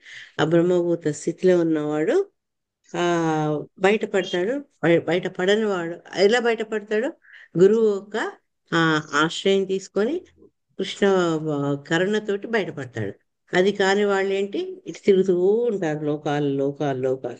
అది చెప్పుకుంటూ 43వ శ్లోకంలో 44వ శ్లోకంలో ఏం చెప్పారంటే, ఈ జీవికి ఒక దేహం ఎందుకు వస్తుంది అంటే తన కర్మానుసారము అతని ఇంద్రియాలను ఆనందపరిచేటట్టుగా దేహాన్ని పొందుతాడు అనమాట. మనకు భగవద్గీతలో చెప్తారు కదా, ఒక వ్యక్తికి విపరీతంగా మాంసాహారం మీద ఆసక్తి ఉంటుంది. అందుకని అతన్ని కార్నివోరస్ గా, అంటే ఏదన్నా చూడంగానే అదేమంటారు, ఆహారం చూడంగానే మీద పడి వాటి చీల్చి చెండాడి తినేసేటట్టుగా అనువైనటువంటి దేహాన్ని, తర్వాత కూరలు గోళ్ళు అవన్నీ ఇస్తారు. అంటే మన కర్మల బట్టి మన ఇచ్ఛానుసారం ఇంద్రియాలను ఆనందపరిచేటట్టు దేహాన్ని ఇస్తారు. ఎంత అంటే భగవంతుడు ఎంత ఆ, చక్కగా చేస్తారంటే మన భావాల్ని ఆయన ఆ రకంగా గౌరవిస్తారు అనమాట. ఎం వాపి స్మరణ్ భావం. అంతే అంతే కదా. ఏంటది? త్యజంతే కలేవరం తం తమేవైతి కౌంతేయ. లాస్ట్ లైన్ ఏమైందమ్మా? నాము థ్యాంక్ యూ. ప్రయచ్చతే. అంటే కాదు, ఇంకో లైన్ కలిపిండ్రు మీరు. అయితే మరణంలో మనకు మరణించేటప్పుడు దేహానికి ఉండే కోరికలు, తర్వాత మన ఆసక్తులు బట్టి కూడా ఆ దేహాన్ని మనకు ఇవ్వడం జరుగుతుంది. మాతాజీ ఎవరో మాట్లాడుతున్నారు. ఆ, అందుకని ఏం చెప్పారంటే, ఈ అనంత కాలంగా ఈ జీవులు ఏంటంటే వివిధ దేహాల్లో వెళ్తూ వివిధ లోకాల్లో నిరంతరం పరిభ్రమిస్తూనే ఉన్నారనమాట. దానికి మనకు భగవంతుడే భ్రామయం సర్వభూతాన్ని యంత్రారూఢాని మాయ అని, భగవంతుడి యొక్క మాయతోనే ఈ ప్రకృతి వల్ల మనకు దొరికిన ఈ దేహాన్ని ఒక వాహనంగా తీసుకొని అన్ని విశ్వాల్లో తిరుగుతున్నట. ఈ దేహము అంటే ఆ దేహం శాశ్వతం కాదు. మన వాంఛలకు మన కర్మలకు తగినటువంటి దేహాలతోటి అన్ని చోట్లకు తిరుగుతూ ఉన్నామట. అయితే ఈ భౌతిక జీవనం అనేది ఎందుకు అంటే, మనం అనుకున్నట్టు మనం చేసే కర్మలు, ఆ కర్మల ఫలితాలకు ఆధారంగా మనని ఆయా యోనిలో మనల్ని ప్రవేశపెట్టడం జరుగుతుంది. అది చెప్తూ ఇక్కడ శిలా ప్రభుపాద ఇది ఒక సుదీర్ఘమైన సినిమా రీల్ లాంటిది అని చెప్తున్నారు. అంటే మన దేహం చేసే కర్మలు ఇవన్నీ ఒకదానికోటి కంటిన్యూస్ గా నడుస్తుంటాయి అన్నమాట. అందుకని ఒక సినిమా రీల్. మనం చేసే కర్మలు, వాటికి వచ్చే ఫలితాలు, దానివల్ల మళ్ళీ తిరిగి మనకు దేహం రావడం, అది కంటిన్యూస్ గా నెవర్ ఎండింగ్ అనమాట. తెలుగు సినిమాలు నేను ఎన్నిసార్లు పోతున్నా ఇండియాకు ఆ సీరియల్ వస్తూనే వస్తుంది తెగ ఉండదు. ఏమో క్యారెక్టర్స్ పెడతారు అట్లాంటిది అనమాట ఇది. అంటే నెవర్ ఎండింగ్ ఈ కర్మలు, తర్వాత కర్మల ఆ దేహాలతో ఆ కర్మలను ఆచరించడం, ఆ కర్మలు చేయడం వల్ల ఫలాలు అనుభవించడం, మళ్ళీ ఆ ఫలాల కారణంగా కర్మ ఫలాల వల్ల మనకు వేరే దేహాలు ఇవ్వడం, ఇట్లా నడుస్తుంటుంది అనమాట. అయితే ఇక్కడ మనకి ఆవిడ అడిగింది కదా అసలు జననం మరణం అంటే ఏంటని, దాని గురించి చెప్తున్నారనమాట. ఒక శిశువు జన్మించినప్పుడు, అంటే ఒక నవజాత శిశువు జన్మించినప్పుడు ఇంకా అతను చెయ్యబోయే కార్యాలకు అది ఆరంభం. అంటే ఆ దేహం ద్వారా, ఆ నవజాత శిశువుకి ఇవ్వబడిన ఆ దేహం ద్వారా అతను ఉనరించబోయే కర్మలకు అది స్టార్టింగ్ అన్నమాట. ఇక ఎప్పుడైతే వృద్ధాప్యం వల్ల, తర్వాత మన రోగాల వల్ల ఎవరైనా మరణిస్తే అప్పటితో ఆ జన్మలో చేసిన కర్మ ఫలాలు అంతము అని మనం గ్రహించుకోవాలి. అంటే మరణంకి జననంకి ఆ వ్యత్యాసం. జననం ఏంటంటే మనం ఆ దేహంతో చేయబోయే కర్మలకు అది స్టార్టింగ్ అయితే, మరణంతో ఆ జన్మలో చేసే మన కార్యాచరణ కర్మ ఫలాలకు అది అంతం అని చెప్తున్నారు అనమాట. మనకి ఎప్పుడు ఒక డౌట్ వస్తుంది, ఎందుకు అందరూ ఒక్కలా పుట్టించలేదు భగవంతుడు? కొందరు ధనికుల్లా చేశాడు, కొందరు పేదవాళ్ళలా చేశారు, కొందరు అందంగా పుట్టిస్తే కొందరు వికారంగా పుట్టించారు. ఎందుకు ఈ విపరీతాలు, ఈ వైవిధ్యాలు ఎందుకున్నాయి ఈ ప్రకృతిలో అంటే, ఇక్కడ మనకు చక్కటి భారత సంస్కృతిలో ఉన్న గొప్ప కూడా ఏంటంటే, ఏమంటారు వేద సంస్కృతిలో కర్మఫలం అదే మళ్ళా మళ్ళా మళ్ళా చెప్తుంటారు. అది నమ్మినవాడు దాన్ని అర్థం చేసుకుని ప్రయత్నించి అడ్జస్ట్ అవుతాడు. లేని వాళ్ళు ఏంటంటే ఇంకేదో రీజన్ చేయబోయి వాళ్ళు భంగపడతారు. ఎట్లా అంటే, మేకకు ఏలాడుతున్న తొత్తుల నుంచి పాలు తీసే ప్రయత్నం చేస్తే అక్కడ పాలు రావు. అదే రకంగా అజ్ఞానంతో మనం ఇంకేదో కారణాలు మనం అన్వేషిస్తే మనకు జవాబు దొరకదు. కర్మఫలం అది కర్మ సిద్ధాంతం, మనం నమ్మి తీరాల్సిందే. కొన్నిసార్లు మనకు బాధ అనిపిస్తుంది, బట్ తప్పదు. రీసెంట్గా మా ఫ్రెండ్ వాళ్ళ అన్న కొడుకు 10 ఏళ్ల పిల్లగాడు. అబ్బాయికి హెల్త్ బాగుండట్లేదు. ఎందుకు బాగుండట్లేదు అని అన్ని టెస్ట్ చేస్తే 10 ఏళ్ల పిల్లగాడు. వాడికి క్యాన్సర్ ఫోర్త్ స్టేజ్లో ఉంది. మెటాసిస్ అంటే ఎక్కడి నుంచి ప్రారంభమైందో క్యాన్సర్ తెలీదు, దేహంలో వివిధ భాగాల్లో క్యాన్సర్ ఉంది అని. అది ఎంత బాధ! అది మనకు అనిపిస్తుండొచ్చు, అంత చిన్న పిల్లవాడికి ఎందుకు ఇంత కష్టం పెట్టారు అని. కానీ ఒక జీవికి వచ్చే కష్టం కానీ, సుఖం కానీ, సంపదలు కానీ, దారిద్ర్యం కానీ, ఇవన్నీ కూడా ఆ జీవి చేసుకున్నటువంటి కర్మలు. మనం చూస్తుంది ఈ ఈ ప్రస్తుతానికున్న దేహాన్ని. కానీ ఎన్ని దేహాలు మారి ఎన్ని కర్మలు కూటగట్టుకొని వచ్చి కొన్ని కర్మఫలాలు ఇట్లా తీర్చుకుంటూ మనకు తెలియదు. కానీ మనకు తెలిసినా కూడా మనం భగవంతుని ప్రశ్నించుకుంటాం, ఎందుకు ఇట్లా జరిగింది అని. కమలముఖి మాతాజీ వాళ్ళ ఫ్రెండ్ వాళ్ళది యాక్సిడెంట్ అయ్యి చాలా పెద్ద యాక్సిడెంట్ అయింది. అది వాళ్ళ స్టోరీ అయితే వింటున్నప్పుడు ఎందుకు భగవంతుడు ఈ రకంగా పరీక్షిస్తాడు, ఎందుకు ఈ పరిస్థితి కల్పిస్తాడు అంటే అదన్నిటికీ వివిధ కర్మముల ఫలములు అంటే మనకు తెలియదు. అది ఆ కర్మల ఫలం వల్లే ఒకడు ధనికుల ఇంట్లో జన్మించవచ్చు, వేరే వాడు బీదవాడి ఇంట్లో జన్మించవచ్చు. వాళ్ళు ఒకే చోట జన్మించిన, ఒకే సమయంలో జన్మించిన, ఒకే వాతావరణం జన్మించిన ఆ భేదం గోచరించవచ్చు. అంటే చూడండి, కొంచెం సింపుల్ చెప్పాలంటే ఒకే హాస్పిటల్లో ఒకే టైంలో బర్త్ జరుగుతుంది, వాళ్ళ జననం జరుగుతుంది, కానీ వాళ్ళ యొక్క రాతలు వేరే ఉంటాయి. తర్వాత ఒక్కోసారి ఒకే తల్లికి పుట్టిన పిల్లలు కూడా అందరూ సమానంగా ఉండరు. ఒకడు బాగా చదువుకునేవాడు ఉంటాడు, వాడు పుట్టకొస్తే అక్షరం ముక్క రాదు. ఇవన్నీ ఎందుకు జరుగుతుంటాయి, ఈ వైవిధ్యాలు ఎందుకున్నాయి అంటే కర్మఫలాలు. ఈ పుణ్య పరిపాకం మోసుకొచ్చేవాడు ఎవరికైతే పుణ్య ఫలాలతో ఉండి ఇంకా కొంత వాడికి తీరక వాళ్ళు మళ్ళా జన్మ వచ్చినప్పుడు క్షీణే పుణ్య అట్లాంటి వాళ్ళు అప్పుడు ఏంటంటే ధనికుల ఇంట్లో కానీ పవిత్ర వంశం అంటే ఎక్కడైతే వాళ్ళు భక్తి సాధన చేసుకొని మళ్ళా త్వరగా ఈ కర్మఫలాలు ముగించుకొని వెళ్ళిపోగలుగుతారో వాళ్ళకు అనువుగా ఉన్న చోట వాళ్ళ జన్మ జరుగుతుందన్నమాట. ఎవరైతే పాప ఫలాలు మోస్తున్నారో అంటే పుణ్యకర్మల కంటే వాళ్ళ పాపకర్మల లిస్టే ఎక్కువ ఉంది, భారీగా ఉంది. అటువంటి వాళ్ళకి ఏంటంటే ఇంకా ఇంకా కష్టపడేటట్టు బీద కుటుంబాల్లో జన్మ ఇస్తారనమాట. చెప్పి శిలా ప్రభుపాదులు ఒక మాత్రం ఏమన్నారంటే దేహాలు మార్చడం అంటే కర్మక్షేత్రం మార్చడము అంటే ఈ దేహంతో చేసిన కర్మలు మళ్ళా దేహం మారినప్పుడు అవి అక్కడికి అంతరించి మళ్ళీ ఇంకో దేంతో మళ్ళీ కర్మలు స్టార్ట్ అవుతాయి. అందుకని ఎవరి కర్మలు ఎంత ఉన్నాయో ఎన్ని ముగిసాయో మనకు తెలియదు అనమాట. ఆ క్యాలిక్యులేషన్ అంతా భగవంతుడి దగ్గరే ఉంటుంది. అదేవిధంగా బాలుని దేహము యవనంలోకి మారినప్పుడు బాల్యోచిత కర్మలు యవనవంతని కర్మలోనికి మారగలవు. ఒక చిన్న బాబు ఉన్నాడు అంటాడు, ఆ చిన్న బాబు వాడి చిన్న శైశవ ఉన్నప్పుడు ఒకలాగుంటాడు, పెరుగుతున్న కొద్దీ వాడి అవసరాలు మారుతుంటాయి, వాళ్ళు చేసే పనులు కూడా మారుతుంటాయి. అట్లా క్రమక్రమంగా ఆ బాలుడు శిశువు నుంచి బాలు నుంచి యవనవంతునికి వచ్చినప్పుడు వాడు చేసే పనులు వేరేనే. నువ్వు చిన్నప్పుడు అలా చేసావు, నువ్వు ఇప్పుడే ఇట్లా చేయంటే వాడు ఒప్పుకోడు. ఎందుకంటే పెరుగుతున్న వయసు దాంట్లో దేహం పెరుగుతుంది, దేహానికి కావాల్సిన అవసరాలు మారుతాయి కాబట్టి అదే రకంగా ఉండబోడు.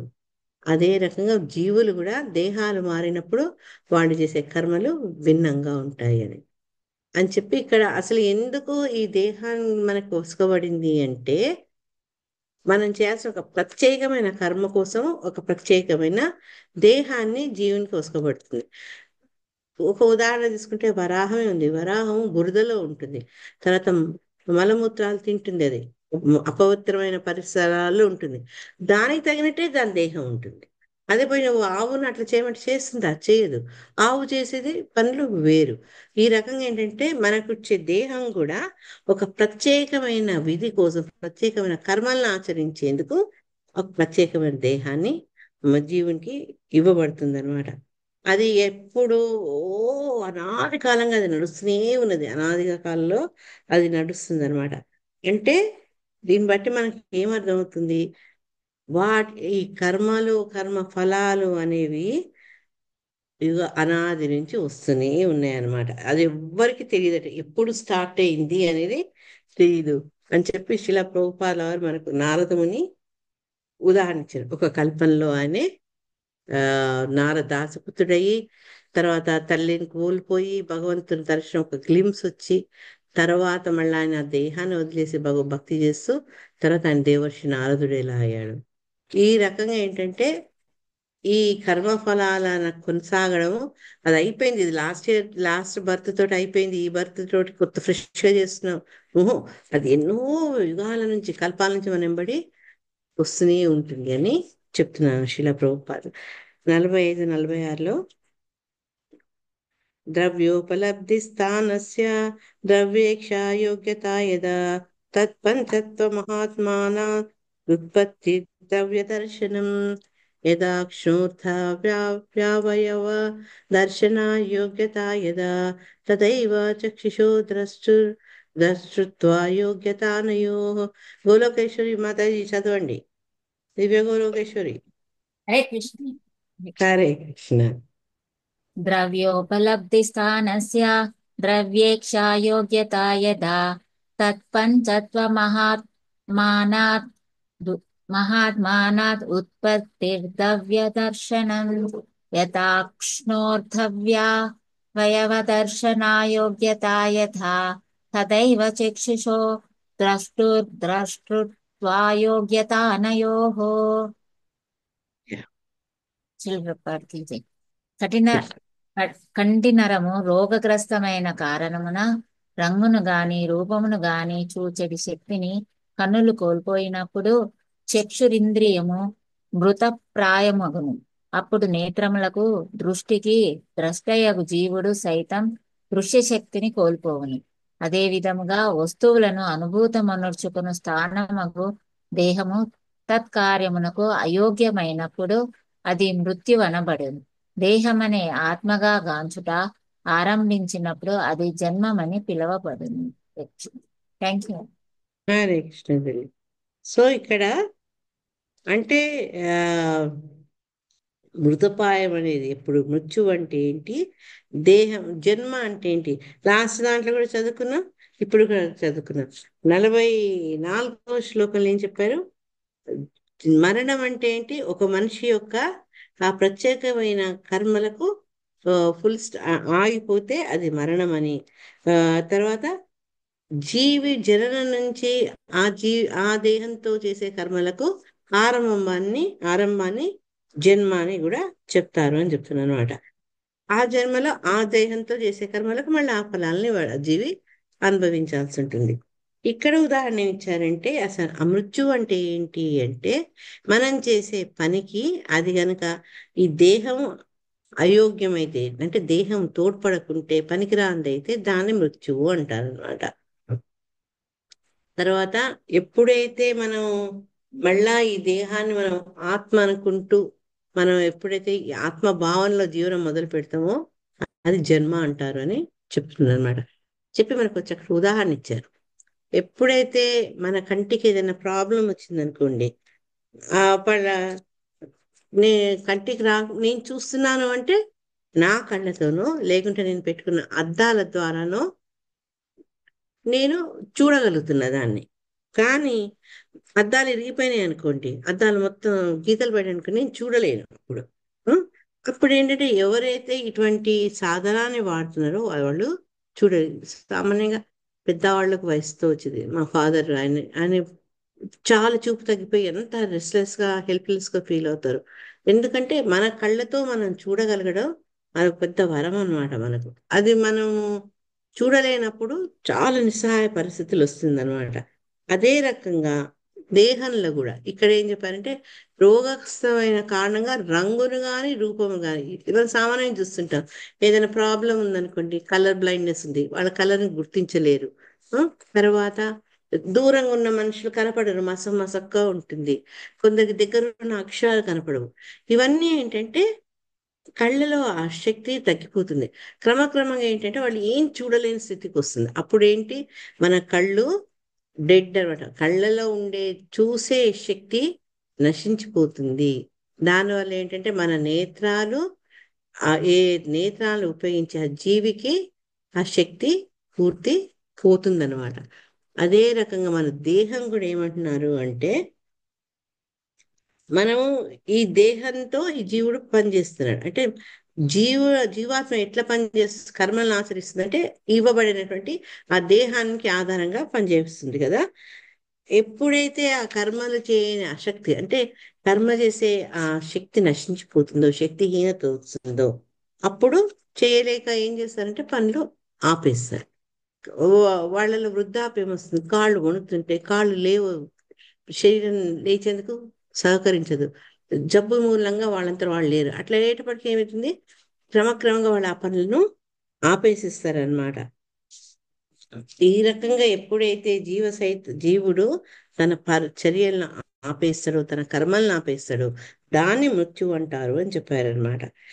అంటే జీవికి కర్మలను ఆచరించే శక్తి దేహం నుంచి పోతుంది.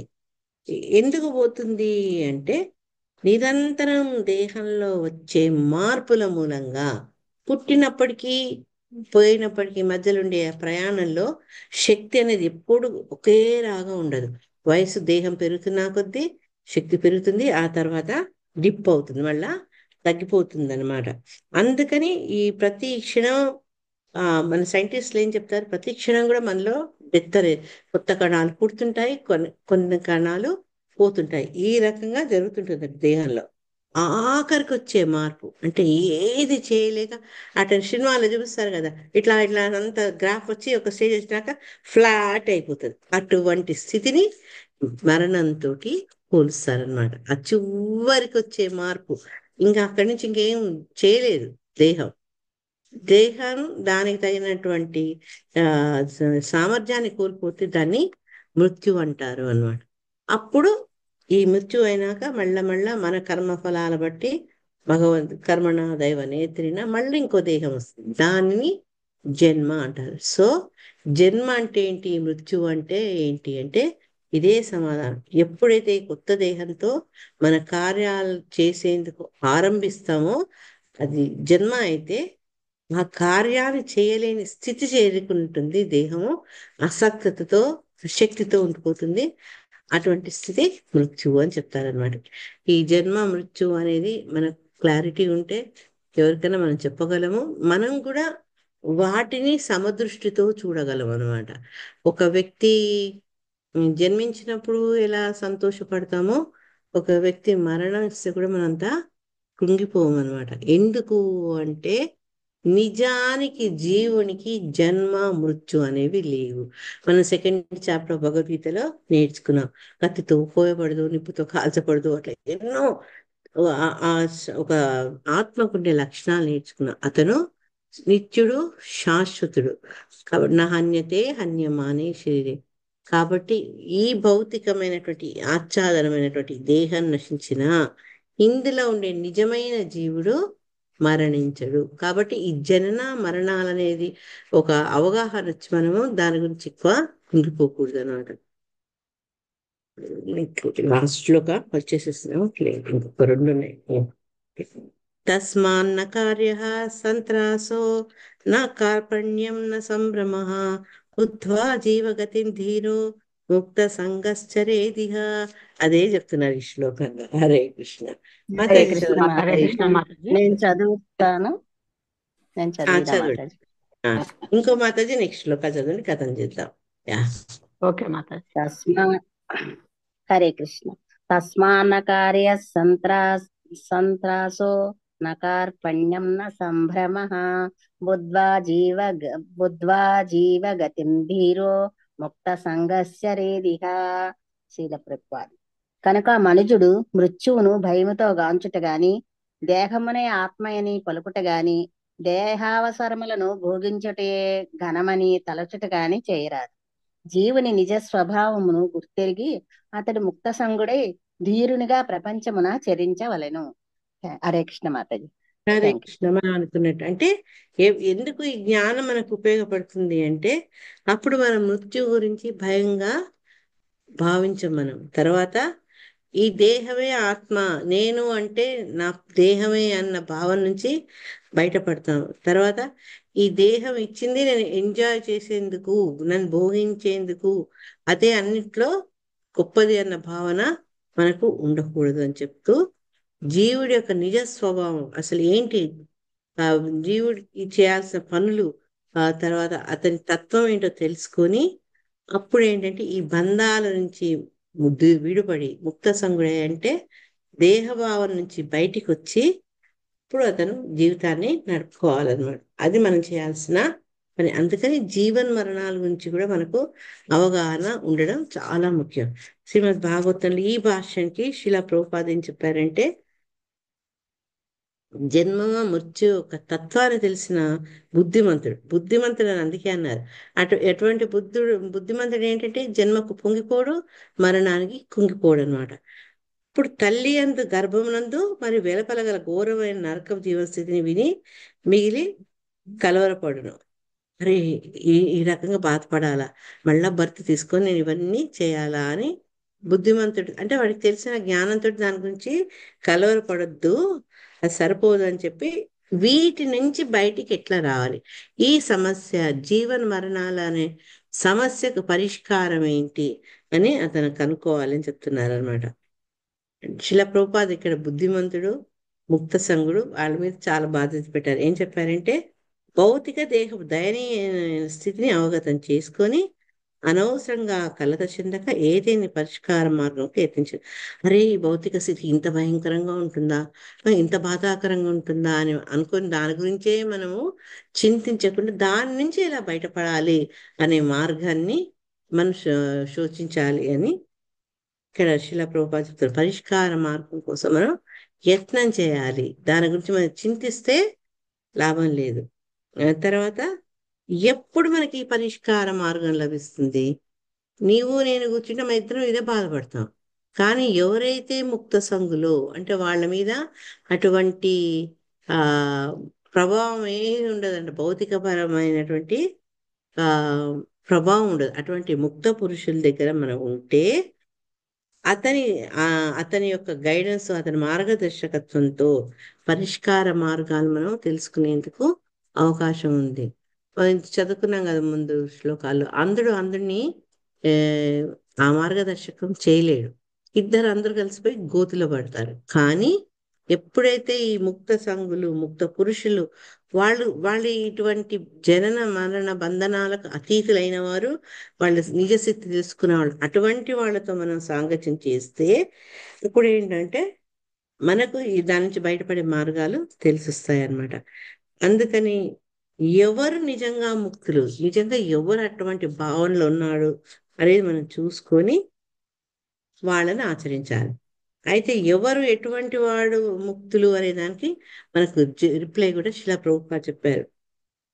కఠినమగు ప్రకృతి నియమములు దాటి అప్రతిహతంగా కృష్ణ భగవాను భక్తియుక్తి సేవలో నెలకొన్న మహాత్ముడే ముక్త పురుషుడు. అంటే అతను ఈ దేహంతో జన్మించినప్పటికీ కూడా ఈ ప్రకృతి క్రియకర్మాణి ఉంది కదా, ప్రకృతి ద్వారా నిర్దేశించబడిన ప్రకృతే కర్మలను క్రియమానాని గుణే థ్యాంక్ యూ కంటిన్యూ అమ్మా. అవి రెండు ఉన్నాయి కదా మాధవి, సహరామైన కేశవ కూడా ఉన్నది కదా, 2 శ్లోకాలు అలాగ ఉంటాయి. అదే ప్రకృతే క్రియమానాన్ని గుణై కర్మాణి సర్వసహ అహంకార విమూఢాత్మ కర్తాహం ఇది మన్యతే. థ్యాంక్ యూ అమ్మా. సో ఆ రకమైన భావనతో ప్రకృతి యొక్క ప్రభావానికి లోన్పడి మనం కర్మలు చేస్తూ తర్వాత దానిలో బంధనాలు చిక్కుకొని మళ్ళా మనము ఈ జనన మరణ మృత్యులో చేయకుండా ప్రకృతి యొక్క గుణాలను మనం అధిగమించి, అంటే ఈ సత్వ రజో తమో గుణాలను అధిగమించి శుద్ధ సత్వంలోకి వెళ్ళి కర్మలను ఆచరించి భక్తి కనుక వాళ్ళు ప్రాక్టీస్ చేస్తే వాళ్ళు ముక్త సంగులు అవుతారు. లేకుంటే వాళ్ళు కూడా మనలానే ఈ వీటిలలో బాధపడుతుంటారు. ఒక్క నిమిషం తల్లి, నేను చూస్తున్నా. ఒకటేమో ప్రకృతే క్రియమాణ అని, ఒకటేమో ప్రకృతే గుణ సమ్మూఢ. ప్రకృతే క్రియమాణ 327 ఒకసారి మీనింగ్ చదువుదామని.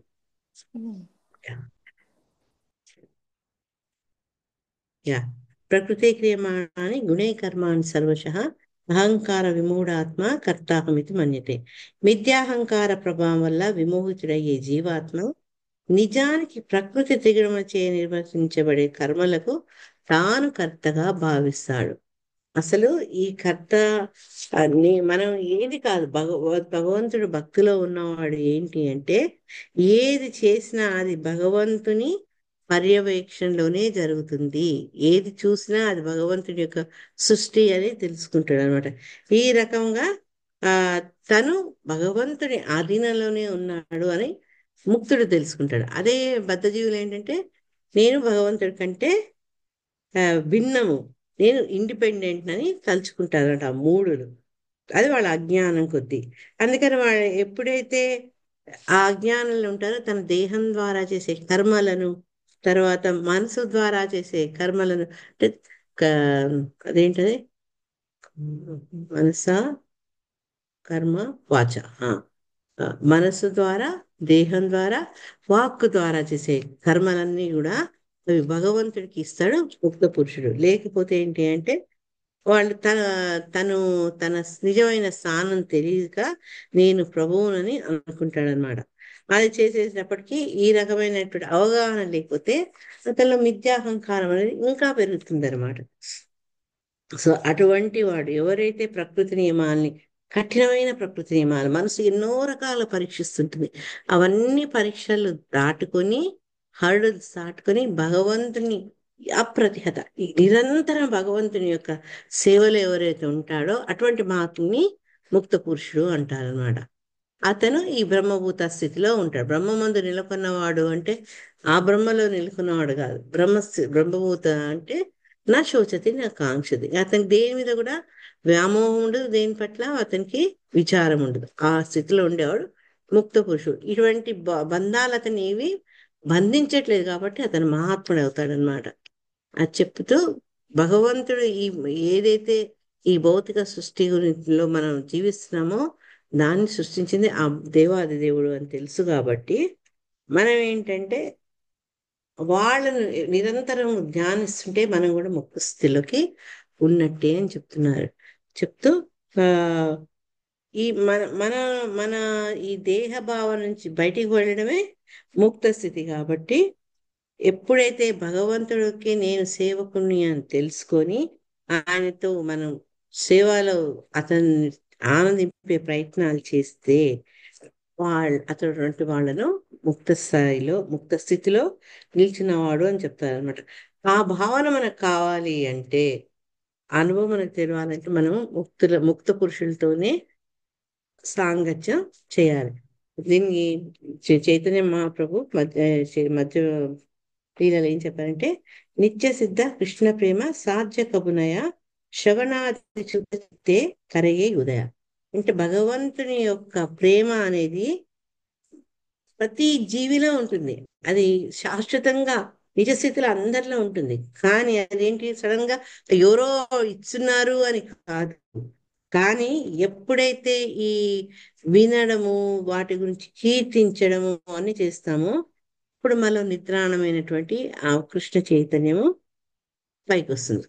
కాబట్టి మనం అట్లా మనలో నిద్రాణమైన భక్తిని పెంపొందించేటట్టు ముక్తుల దగ్గర మనం సాంగత్యం చేయాలన్నమాట. ఇప్పుడు ఈ మన జీవితం మెయిన్ సమస్య ఏంటి? జన్మ, మృత్యు, జర, వ్యాధి. వీటి నుంచి మనము పరిష్కారం దొరుకుతుంది అనమాట అని చెప్పి, ఎవరైతే భక్తి చేస్తారో వాడు కృపణుడుగా, మళ్ళా ఇక్కడ కూడా కృపణుడు అనే పదం వచ్చింది, కృపణుడుగా ఉండరాదు అని చెప్తున్నారు. నా కార్పణ్యం తస్మాన్న కార్య సంత్రాసో నా కార్పణ్యం నా సంభ్రమ అన్నారు. అంటే ఆ పిసినారుగా ఉండకూడదు, ప్రపంచాన్ని త్యజించిన అని అతను అనవసరంగా వైరాగ్యం ప్రదర్శించిన అవసరం లేదు. అది దాన్ని ఏమంటారు, అంటే బాటిల్లో పెట్టి ప్రదర్శన చేసినట్టుగా, కరెక్ట్ పదం రావట్లేదు కమలముఖి నాకు, అది షో బాటిల్. అట్లా మనం దాని గురించి నాకు దేని పట్ల ఆసక్తి లేదు అని ప్రదర్శించాల్సిన అవసరము లేదు అని చెప్తున్నారనమాట. ఎందుకంటే సంపూర్తిగా త్యాగం చేయడం మన వల్ల కాదు. అయితే శిల ప్రభుపాద ఏమంటున్నారంటే, మనకి ఎక్కడ పోయినా కూడా, పోనీ నేను ఇంటిని వదిలేసేస్తున్నా, నేను అందరిని త్యాగం చేసి అడవికి పోతున్నా అంటే, శిలా ప్రభుపాద అంటే అడవి నీది కాదు, ఇల్లు నీది కాదు, అంతా ఆ భగవంతుడిది. అన్నీ ఆయనకు అయితే అన్నీ ఆయనకు చేస్తే నువ్వేంటి త్యాగం చేస్తున్నట్టు ఇక్కడ అని ఏం చెప్తున్నారంటే శిలా ప్రభుపాద, భగవంతుడి ఈ ధనవంతుడి భవనము, అతను వెళ్ళిన అరణ్యం రెండు కూడా భగవంతుని ఆస్తి. ఇది వదిలేసి అది తీసుకున్నావు కాబట్టి నువ్వు త్యాగవంతుడు ఎలా అవుతావు అని అంటున్నారనమాట. నిజానికి భవనానికి కానీ అరణ్యానికి కానీ ఆ రెండు అసలు అతను హీఈస్ నాట్ అ ప్రొపరేటర్ అని భగవంతుని తరఫున భగవంతుని ఇచ్చిన అవకాశం ఉపయోగించుకుంటున్నాడు, కానీ ఆ రెండు కూడా అతనికి చెందినవి కాదు. ఏది త్యాగం అంటే ప్రకృతి మీద ఆధిపత్యం నేను ప్రకృతిని అధిగమించగలను అనే ఆ మిథ్యా అహంకారం, మిథ్యా భావనని మనం వదిలేస్తే అది నిజమైన స్థానము, అదే నిజమైన త్యాగం అని చెప్తున్నారు. ఆ త్యాగం, వైరాగ్యం అంటే ఏంటంటే నేను భగవంతుణ్ణి అనే భావనల మనలో పూర్తిగా వెళ్ళిపోతే, వదిలేసుకుంటే అది త్యాగం అంటారు. నేను ప్రకృతి మీద ఆధిపత్యాన్ని నేను చేయలేను, ఆ తర్వాత భగవంతుడితో నేను సమానం కాలేను అన్న భావన ఎప్పుడైతే ఉంటుందో అది అటువంటి మిథ్యాభావన వదిలేసి మనం ఈ భావన తీసుకుంటే అది నిజమైన త్యాగం అవుతుంది అని చెప్పారనమాట. చెప్తూ శిల రూప గోస్వామి ఏం చెప్పారు అంటే, ఏవైతే ఆ, అన్ని నాకు వద్దు, నేను త్యాగం చేస్తున్నా నాకు వద్దు అనడం కాకుండా, కృష్ణ భక్తికి ఏదైతే ఉపయోగమో దానిని మనం ఉపయోగించి భక్తి భావనకు తోడ్పడని దాన్ని మనం ఎప్పుడైతే వదిలేస్తామో అది నిజమైన త్యాగము అన్నారు. లేకపోతే ఏంటంటే పలుగు వైరాగ్యం చెప్పా కదా. పలుగు వైరాగ్యం అంటే ఏంటంటే జస్ట్ షో అన్నమాట. అది మిథ్య. మనకు నిజంగా త్యాగం చేయట్లేదు, అది ఒక ప్రదర్శన చేస్తున్నాం. అది బాబు నేను వద్దండి, నాకు వద్దండి, నేను వాడట్లేదండి అంటాం. కానీ అట్లా కాదు. ఏది ఫర్ ఎగ్జాంపుల్ నేను కారు లెక్కను అనుకునే బదులు ఆ కారు లెక్కి మనం గుడికి వెళ్ళామనుకోండి, దాన్ని మనం సరైన సద్వినియోగం చేసినట్టు. ఆ రకంగా అంటే ప్రతీది కూడా కృష్ణ భావనలో కృష్ణ సేవ కనుక ఉపయోగించుకొని అది భగవంతుడికి చెందింది, భగవంతుడి కోసమే నేను వాడుకుంటా అంటే అది నిజమైనటువంటి త్యాగం అని చెప్తున్నారనమాట. కృష్ణ సేవకు వినియోగింపగలిగిన దాన్ని త్యజించి దాన్ని తత్ప్రయోజనార్థమై వాడనిచో అది ఫైలు వారు. అంటే ఏదైతే భగవంతుడి సేవకు పనికొస్తుందో దాన్ని కూడా నాకు వద్దు వద్దు, నేను వైరాగ్యం నాకు నేను వాడను అంటే అది పలుగు వైరాగ్యం అంటారు అని రూపగోస్వామి చెప్తున్నారనమాట. ఈ మొత్తం సృష్టి భగవంతుడిలో సృష్టించబడింది, ప్రతిదీ కూడా ఆయన్ని సేవించేందుకే మనం దాన్ని ఉపయోగించుకోవాలి. అంతేకాదు ఆ ఉపయోగిస్తూ మనం కూడా ఎంజాయ్ చేద్దాము అనే భావన కూడా కరెక్ట్ కాదు. మన ఇంద్రియాలను ఆనందింపజేసేందుకు వాటిని వాడకుండా భగవంతుని ఇంద్రియాలను తృప్తిపరిచేందుకు మనం సేవిస్తే అది నిజమైన త్యాగము అన్నారు అనమాట. దేహావసరాలను కూడా అనవసరంగా మనజుడు పెంచుకోరాదు. ఇది అన్నప్పుడల్లా నాకు శిల ప్రభుపాద ఎగ్జాంపుల్ తెలుసు. దేహ అవసరాలను కూడా అనవసరంగా మనుషులు పెంచుకోరాదు అంటే మనకి ఏమవుతుందంటే మన కోరికలు నిరంతరం ఉండి ఉండి వాటికి తగినటువంటి పరికరాల్ని పెంచుకుంటూ పోతున్నాం. ఉదాహరణ చూసుకుంటే చూడండి, ఈ ఫోన్లో చిన్నప్పుడు మనకి ఏదో అత్యవసరమైన వస్తే ఆ ట్రంక్ కాల్ బుక్ చేసేవాళ్ళు, లేదంటే టెలిగ్రామ్ ద్వారా వచ్చేది. తర్వాత క్రమక్రమంగా కొన్నాళ్లకు టెలిఫోన్ వచ్చింది. అంటే అది ఎంతో గొప్ప ఇవల్యూషన్ అనమాట మన కమ్యూనికేషన్స్కి. ఇదంతా అయిపోయినాక మొబైల్ వచ్చింది. ఆ మొబైల్లో రకరకాల మొబైల్, ఇప్పుడు ఐఫోన్లు ఇట్లా. అంటే మనకు అది నెవర్ ఎండింగ్ అనమాట. ఒకదాని తర్వాత ఒకటి కనుక్కుంటూ వాటితో ఇంకా మనం లీనమైపోతున్నాం. బయటికి రాలేకుండా ఆ బంధనాలు ఇంకా చిక్కుకుపోతున్నాం అనమాట. కాబట్టి స్వీయ ప్రయాస లేకుండా శ్రీకృష్ణుడు వసికిన దానితోనే సంతృష్టి చెందుచు సమయాన్ని కృష్ణ భక్తి చేయుటకే మనం వినియోగించవలను. జనన మరణ సమస్యకు అదే పరిష్కారం. ఈ జనమరణ సైకిల్ నుంచి ఎలా రావాలి అంటే ఆయన ఏం చెప్తున్నారంటే, మనం కష్టపడి అనవసరంగా ఇంకా ఇంకా శ్రమపడి ఏమేమో చేసే కంటే భగవంతుడు ఏదిస్తే దాంతో ఆనందంగా ఉండి ఆ సమయాన్ని భగవద్భక్తికి ఉపయోగించుకోవాలి. మన పెద్దవాళ్ళు అదే చేసేది. మన పెద్దవాళ్ళు వాళ్ళ అవసరాలు చాలా సింపుల్గా ఉండేది. వాళ్ళ వస్త్రాలు కానీ, వాళ్ళ అవసరాలు కానీ, భోజనం కానీ అన్ని శుభ్రంగా ఉండేది.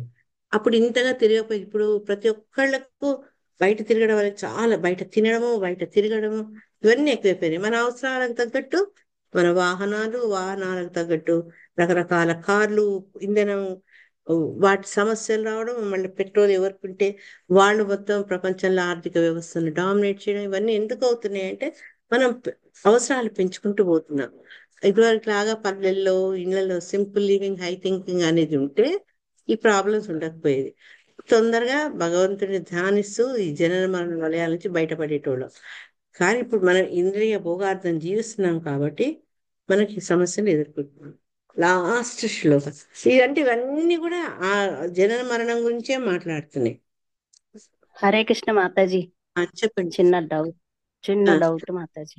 చెప్పండి. ఇక్కడ మిథ్యా అవగాహన, మిథ్యా భావన అని రెండు ఉన్నాయి కదా 5 పారాగ్రాఫ్ లో.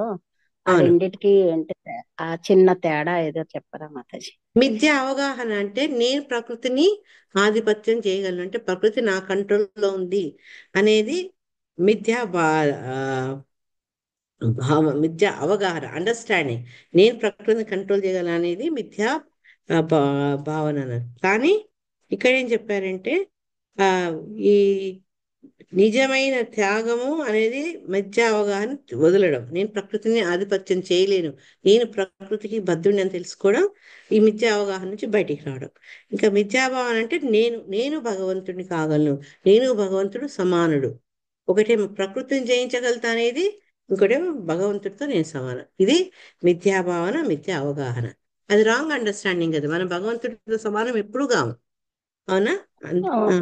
రెండోది మొదటిది మిథ్యా అవగాహన. విద్యా అవగాహన అంటే నేను ప్రకృతి కంటే అది ప్రకృతిని నేను కంట్రోల్ చేయగలను అనుకోవడం. కానీ మనం ఏమన్నా ఆయనే చెప్పారు భగవద్గీతలో, మయాధ్యక్షైన ప్రకృతి సూయతే సచరాచరం. ఆయన వల్ల సృష్టించబడిన ప్రకృతి వల్లనే అన్ని నడుస్తున్నాయి. మనం దాన్ని దాటలేము. ఎప్పుడు దాటగలం అంటే భగవంతుడిని శరణం వేడుకుంటే ఆ ప్రకృతి మనం దాటగలం.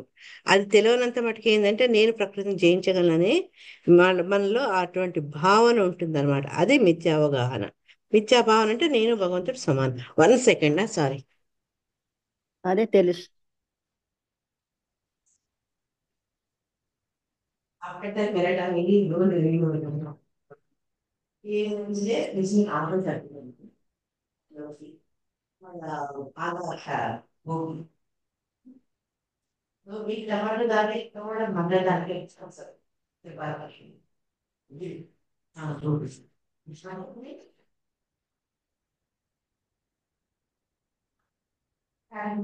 మిస్అండర్స్టాండింగ్, అది మన వల్ల కాని పని. అట్లే నేను భగవంతుణ్ణి అనేది మిథ్యా భావన అని చెప్తున్నారు అనమాట.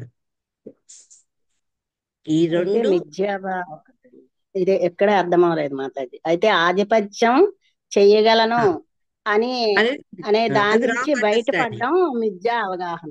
దాని నుంచి బయటపడడం మిథ్యా అవగాహన. ఆహా, అదొక్కటే ఒక్క భయపడ్డం కాదు, పాయింటే అర్థం అవ్వదు. కాదు మాతాజీ.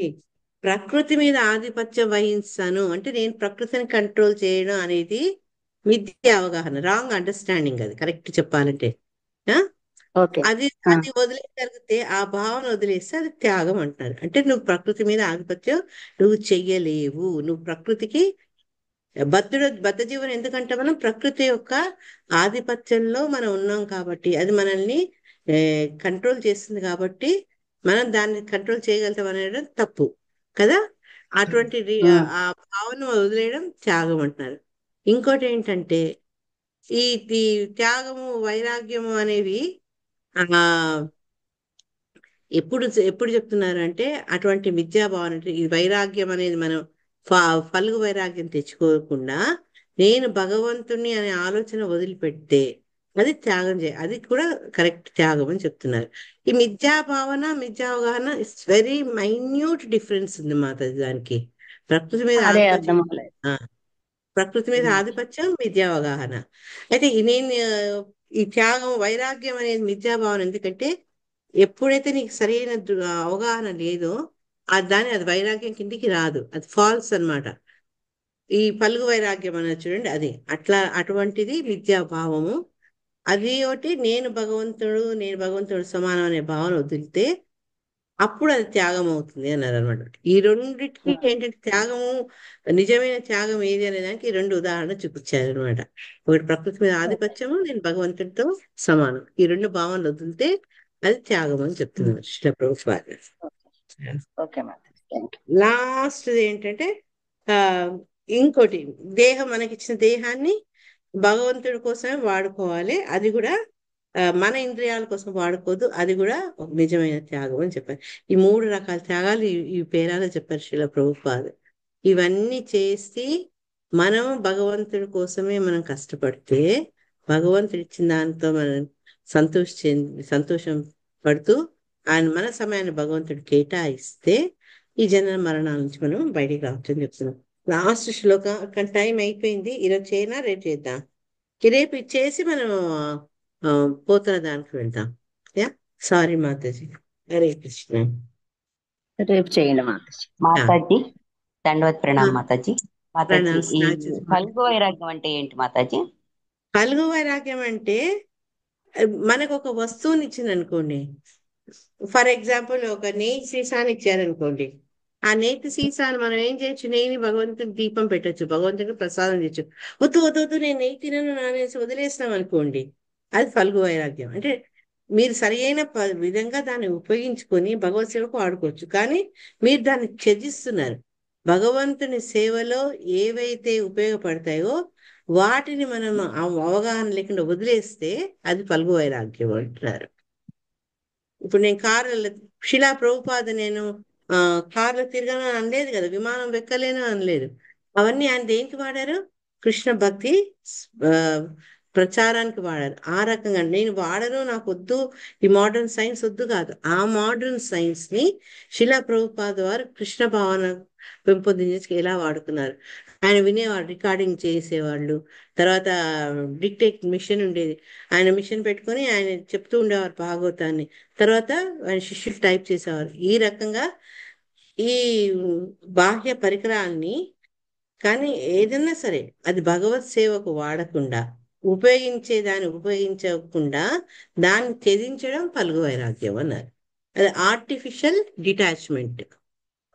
ఓకేనా మాతాజీ? ఓకే మాతాజీ. అదే అదే వస్తువుని మనం కృష్ణ సేవలో ఉపయోగించుకోవచ్చు. దాన్ని కాదనక్కర్లేదు కదా, దాన్ని ఖండించక్కర్లేదు, దాన్ని మనం విసర్జించక్కర్లేదు. దాన్ని ఏ రకంగా వాడాలి అనేది మన మీద ఆధారపడి ఉంటుంది. అందుకని నేను అక్కడ విద్యాపూర్వకము త్యాగము అని అన్నారు అన్నమాట. కృష్ణ సేవకు వినియోగింపగల దాన్ని త్యజించి దాని తత్ప్రయోజనార్థమే వాడనిచో అది ఫల్గు వైరాగ్యమే.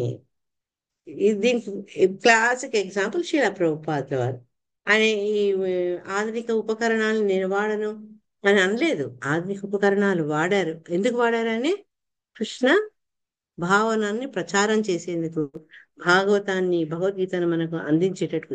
ఇన్ని లెక్చర్స్ శిలా ప్రభుపాదు రికార్డెడ్ ఉన్నాయి. మార్నింగ్ వాక్ అని, తర్వాత ఇక్కడిక్కడ ఎంతో మందితో అవన్నీ ఎట్లా రికార్డ్ అయినాయి? ఈ ఆధునిక సాంకేతిక పరిజ్ఞానం ఉపయోగించబట్టి కృష్ణ సేవలో అవి మనకు ఉపయోగపడుతున్నాయి. నాకు వద్దు, ఇవన్నీ వద్దు, నాకు భక్తి చేసుకుంటా అని వాటిని త్యజించలేదు శిలా ప్రభుపాదుల వారు. అట్లా చేస్తుంటే అది ఫల్గు వైరాగ్యం అయ్యేది కదా. హరే కృష్ణ. హరే కృష్ణ మాతాజీ ప్రణామ్. ప్రణామ్ సల్లి. చెప్పమ్మా, చెప్పండి మాతాజీ మాతాజీ. ఇప్పుడు మీరు జూమ్ ఉపయోగించుకుంటుంది అందుకే కదా మాతాజీ, జూమ్ ఉంది. పర్ఫెక్ట్. కానీ ఇప్పుడు మీరు అప్పుడు ప్రభుపాదు, ఇప్పుడు మీరు కూడా ఆ జూమ్ ఉపయోగించుకొని మా అందరికి భగవంతుని గురించి తెలియజెప్పడం కూడా అది కూడా అంతే కదా మాతాజీ. ఇప్పుడు మనందరం లేకపోతే ఆ జూమ్ ఎంత లేకపోతే కరెక్ట్ మేము అసలు ఏం తెలిసేదే కాదు కదా. అప్పుడు ప్రభా చేసిలో లేదో అని డౌట్ ఉన్న వాళ్ళకి ఇప్పుడు మీరు చేస్తున్నారు కదా ఎగ్జాంపుల్. హరే కృష్ణ. కరెక్ట్ కరెక్టే. మనము, మీరు కాదు, మనం. నేను ఎప్పుడు కంప్యూటర్ ముట్టుకోకపోయేది. ఇలాంటి ఇప్పటికి కూడా కొన్నిసార్లు అవస్థ పడుతుంటా. బట్ ఈ కోవిడ్ వచ్చినాక మీ అందరితో కలిసి మాట్లాడుకొని ఇట్లా చదువుకునే అవకాశం వచ్చింది. మీరు అన్నది కరెక్ట్. ఇప్పుడు నేను దీన్ని ఉపయోగించుకుంటున్నా. అట్లా అంటే మనం ఇది భగవంతుడి సేవలో మనం ప్రతి వస్తువును వినియోగిస్తే అది సరైన త్యాగం అన్నమాట. ఎందుకంటే భగవంతుడి సేవకే ఉపయోగిస్తున్నాం, మన ఇంద్రియాల కోసం మనం ఉపయోగించుకోవట్లేదు. అది ఇక్కడ పాయింట్ రూపగోస్వామి చెప్పారు. హరే కృష్ణ. హరే కృష్ణ మాతాజీ. అమ్మా హరే కృష్ణ మాతాజీ. చెప్పండి. ఇప్పుడు మరి మామూలుగా ఇప్పుడు దీని గురించి కాదు, ఫల్గు వైరాగ్యం గురించి కాదు మాతాజీ. ఇప్పుడు మనం చాతుర్మాస్య దీక్షలో 4 రకాలు వదిలేస్తారు కదా మాతాజీ, అవును, అవును, నెలలన్నిట్లో కూడా. అలా ఎందుకు వదులుతారు మాతాజీ? అవి యాక్చువల్గా మీరు చూస్తే కొన్ని ఆ వాతావరణం తగినట్టుగా ఉంటాయి. ఉదాహరణకు ఫస్ట్ వచ్చే దాంట్లో ఆకుకూరలు తినరు. అప్పుడు వర్షాకాలం, అవును. పురుగులు అవన్నీ ఎక్కువ ఉం. ఉంటాయి కదా, అది ఉం. శుభ్రంగా ఉండదు. ఆకుకూరలు తినేందుకు అది పనికిరాదు. ఇంకోటి, ఈ ఈ నెలలో ఆ ఆ టెంపరేచర్ శరీరం మీద చూపించే ప్రభావానికి అనుకూలంగా పాలు మందగిస్తాయి, కొందరికి పెరుగుతోటి కఫము ఏర్పడుతుంది. అందుకని ఒక నెల ఆకుకూరలు, ఒక నెల పాలు, ఒక నెల పెరుగు, అవి వాళ్ళు జరిగినాయి అనమాట. అందులో వర్షాకాలం ఒకటే చోట ఉండడం వల్ల వాళ్ళ యాక్టివిటీ కొంత ఏమంటారు రెస్ట్రిక్టెడ్ అవుతుంది. అంత ఫ్రీగా తిరగలేరు కదా. దాని ద్వారా దేహంలో అనారోగ్యం వచ్చే కారణాలు ఉంటాయి. కాబట్టి ఈ ఈ 4 తినకూడదు. ఆఖరిది మినపప్పు. మినపప్పు వచ్చేటప్పటికి ఏంటంటే కార్తీక మాసం వచ్చేస్తుంది, అంటే చలి పెరుగుతుంది. చలి పెరిగి మందగిస్తే వాళ్ళకు హై ప్రోటీన్ ఫుడ్ తింటే అరగదు, కాబట్టి మినపప్పు తినద్దంటారు. అట్లా మన పెద్దవాళ్ళు పెట్టిన రీజన్ అది మాతాజీ. ఆ కాలం బట్టి మన ఓకే దేహం సరి అయినటువంటి ఆ శక్తి ఉండదు వాటిని అరిగించుకునేందుకు. ఫస్ట్ అయితే మన క్లాసిక్ వానాకాలం వస్తే మనందరం ఆకుకూరలు కొంటామా? కొనం కదా, ఎక్కువ ఎక్కువ వాడము, కొనం. కొనం. అయితే తింటే మోషన్స్ అవుతాయని భయానికి. ఎందుకంటే అది ప్యూర్, అది శుభ్రంగా ఉండదు, వాటి మీద క్రిములు వచ్చే ఛాన్సులు ఉంటాయి. కాబట్టి వర్షాకాలంలో ఆకుకూరలు తినరు. అది మాతాజీ. హరే కృష్ణ. ఓకే మాతాజీ, థ్యాంక్ యూ మాతాజీ. Hare Krishna. Hare Krishna. Okay, thank you. భాగవతానికి జై. శిలా ప్రభుపాదుల మూలంగా ఈ మాటను చదువుతున్నాం, వింటున్నాం. మనకు మంచి అవకాశం ఇది. హరే కృష్ణ. మీ అందరికి ధన్యవాదాలు.